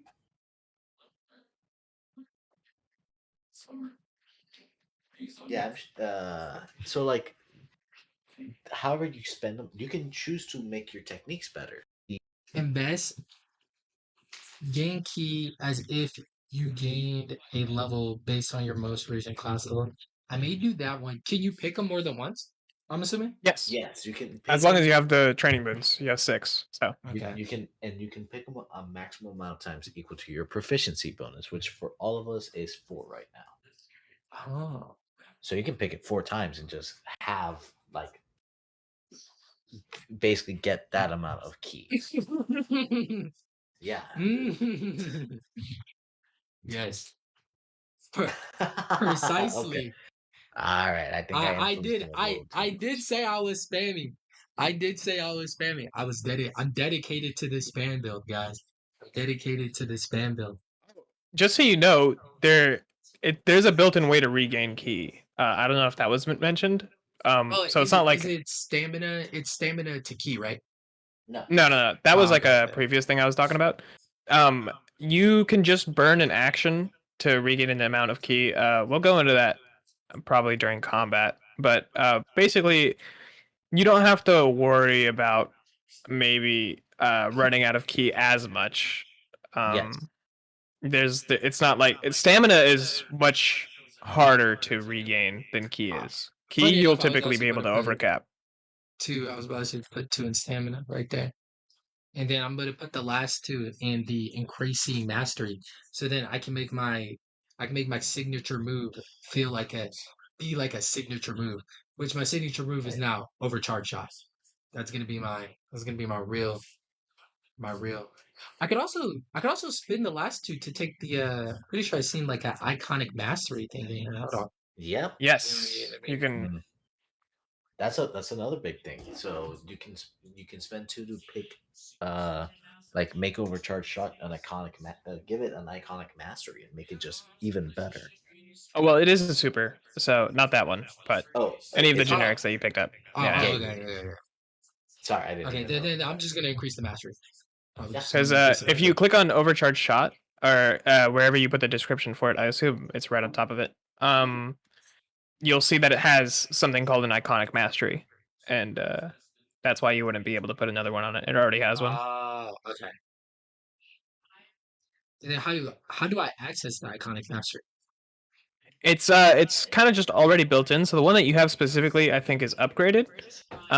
If you go back to the technique page, sorry to make you jump around so much. No, I got you. It's page 294, I believe. And on the right side of the normal technique masteries are the iconic masteries. So every technique can only ever have one iconic mastery. Super techniques come with them built in. Generic techniques get them through the iconic technique heroic feat. If you scroll down to the next page, you'll see upgrade in the bottom right, and you could read that, and it'll let you know.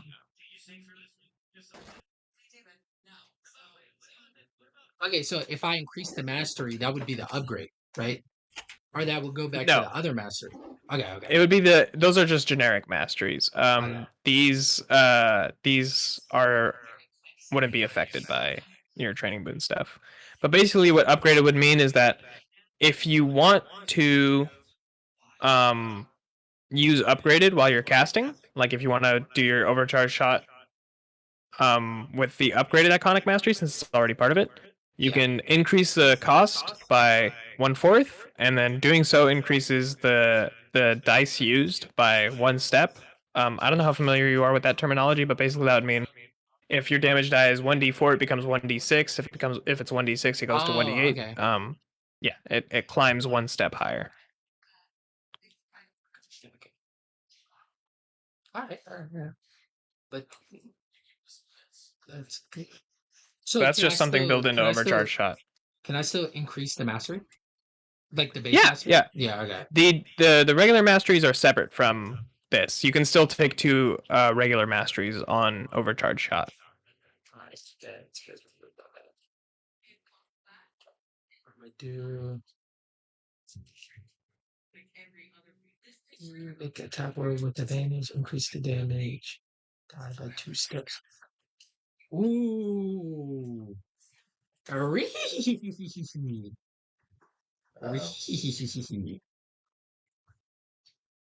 Dude, I need like a new catchphrase other than doing shaggy things. I mean, okay, I'm gonna increase the mastery, and then I think I'm gonna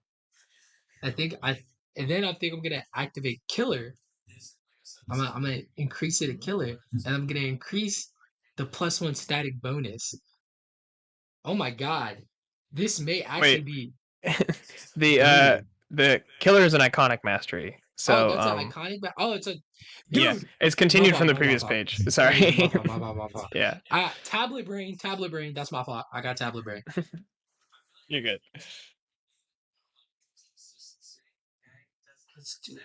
It takes a. Pretty sure that takes a action. I think you do it. The unit action. Man. Stick. It's really record break.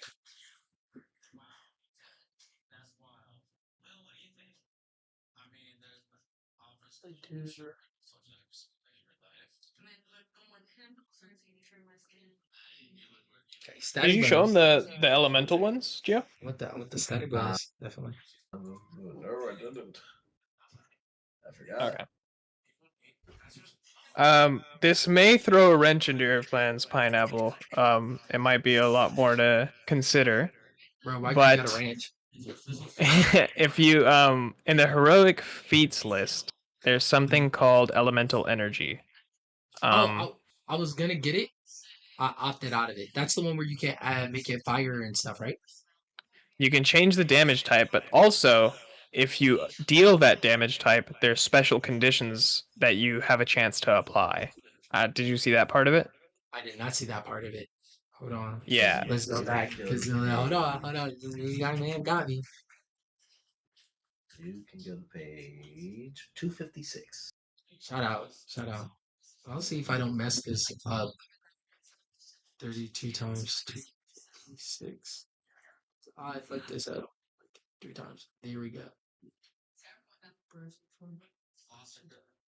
Yeah, so there's this thing called the elemental afflictions list. Whenever you would deal damage of whatever you chose, so if fire, it would be burning. You roll a d4.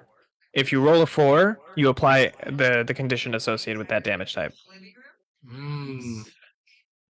But it requires a mastery to do, right? So you'd have to pick up the heroic feat and apply the change damage type to fire thing as a mastery to the technique. But in response to that, you get access to these conditions. I gotta save something for the poor schmuck I'm about to make run this. Well, I gotta save something.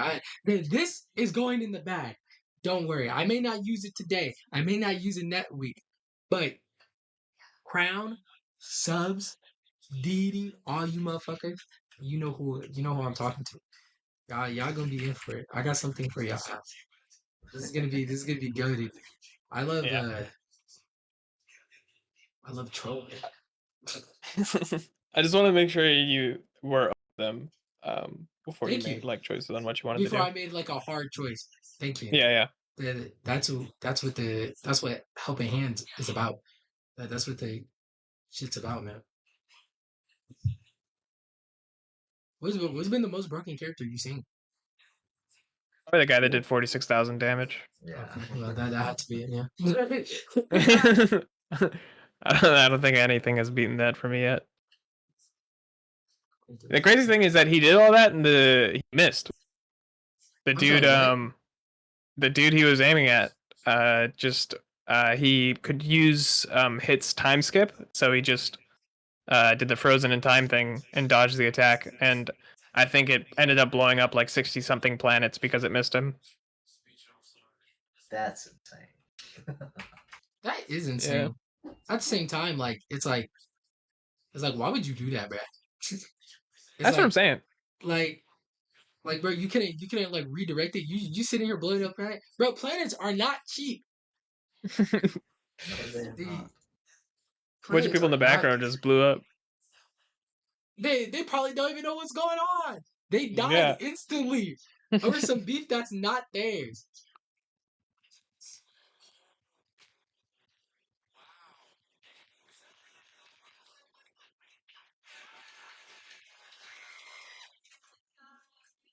So my question is, how do I know what iconic mastery my thing has? It'll say it on the technique towards the top where all the casting costs and everything are. It'll say iconic mastery. I think it's under learning requirement. Like it's the next bullet point under, but let me double check. Shot. Learning requirements, kind of shine. Am I tweaking? Is it not there? No. Iconic mastery upgraded. Is that Yeah, is that the type? Yeah, let me check it. that's a specific iconic mastery that you have. Okay, bad.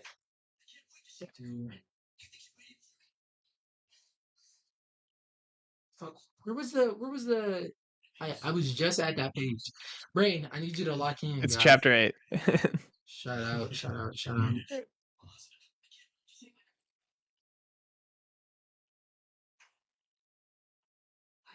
Me when I lose me when I become absolutely abhorrent when it comes to finding stuff randomly. There we go. This is upgraded. Which one is upgraded? Ah, there we go. Ah, okay, that's the one. Okay.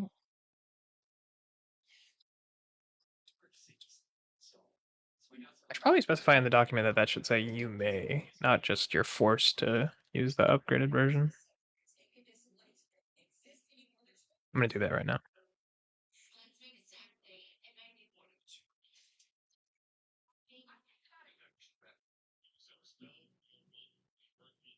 And then that one deals energy damage, so I need to also get. Pretty sure that's an elemental damage. So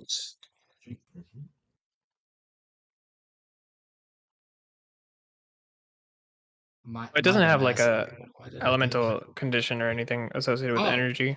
Yeah, Oh, really? Okay, so yeah, energy damage is base damage. I'm assuming. kind of. It's meant to be kind of like magic. It counts the same as magical damage for the purpose Okay. of like if you were to use a base D&D monster in the system, and some of them have like resistance to non-magical bludgeoning, piercing, or slashing. This counts is the as same thing. magical damage. Okay. Is there anything else I need to do? Rolling for health. I think he already did. Oh, then I need to roll for health. Let me see your sheet real quick, gang. I sent it to you already. Oh no, pineapple. Okay. Yeah. Actually, do you mind? Do you know how to share the sheet? Like just the link? Yeah. Yeah. Me and my homies, well, whenever we do the thing, we do it. I make sure I get access to their sheet because they be fucking Yeah. up. Yeah. I'll You can just put me fucking- on viewing. You don't have to put me on editing or anything. I Okay. just it'd be easier for me to open.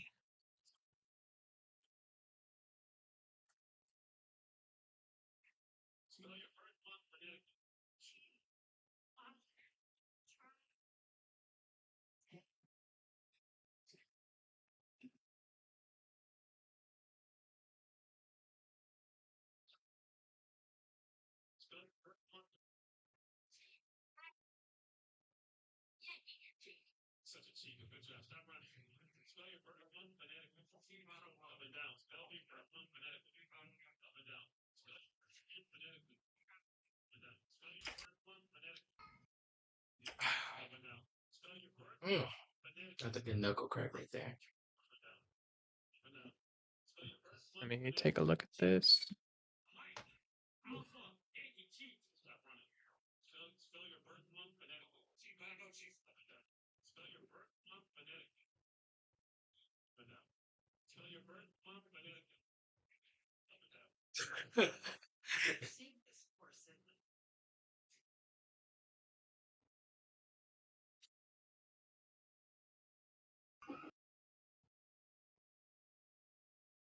All right. So we got your HP, we got your key, we got your stamina.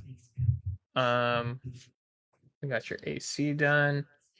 You got your dex, your con, your int, your wisdom, your charisma, your all that. You got your pistol, got the damage set, you got the rapier, the whip, basic key blast, and then your warrior CQC. You got your you chose your combat masteries. Yeah.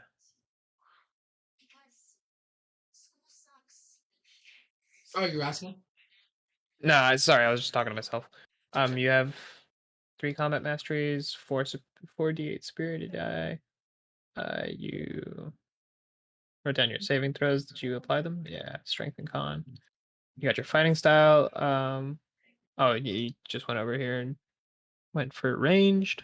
These are your 2 heroic feats from your class. This one is from your background, and this one is from your class as well. And then you have all your technique matches up. There's nothing higher than mastery rank 2. I think you're good. But, Yeah, you spent all your and- training boots. Yep. Yep. One And important, real quick. One important thing to remember. Thank you, Yuhar, for reminding me. Are the inherent effects of techniques.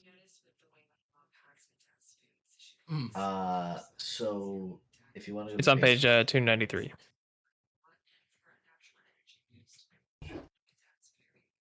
Every technique or every type of technique has like a base effect.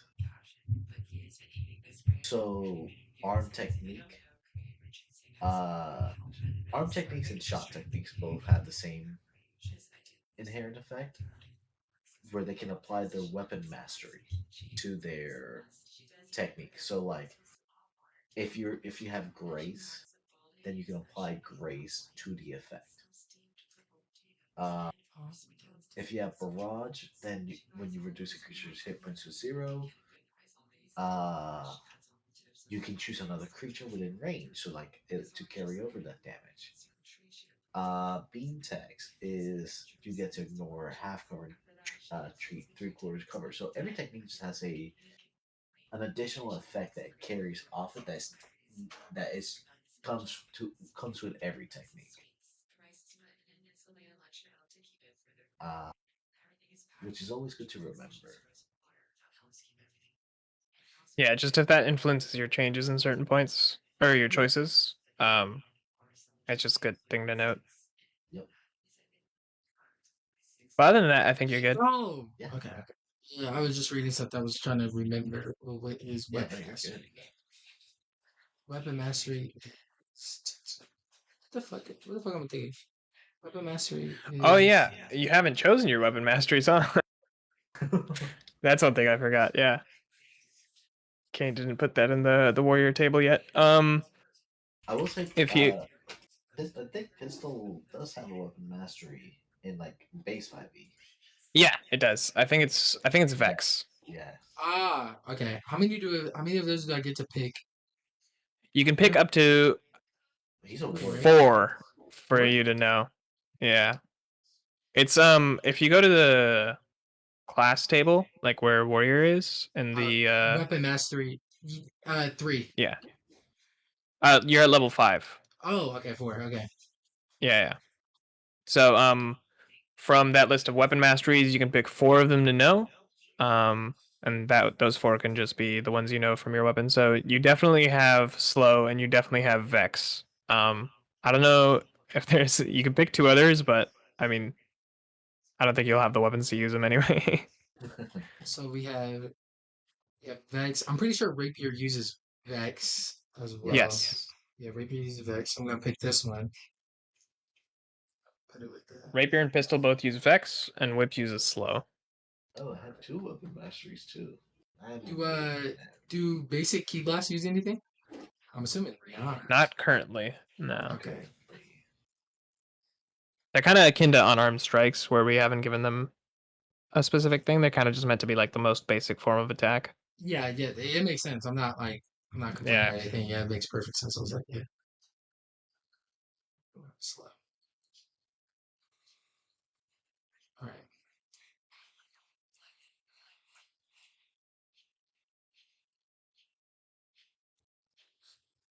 All right. Double check everything. I think you're chill, bro.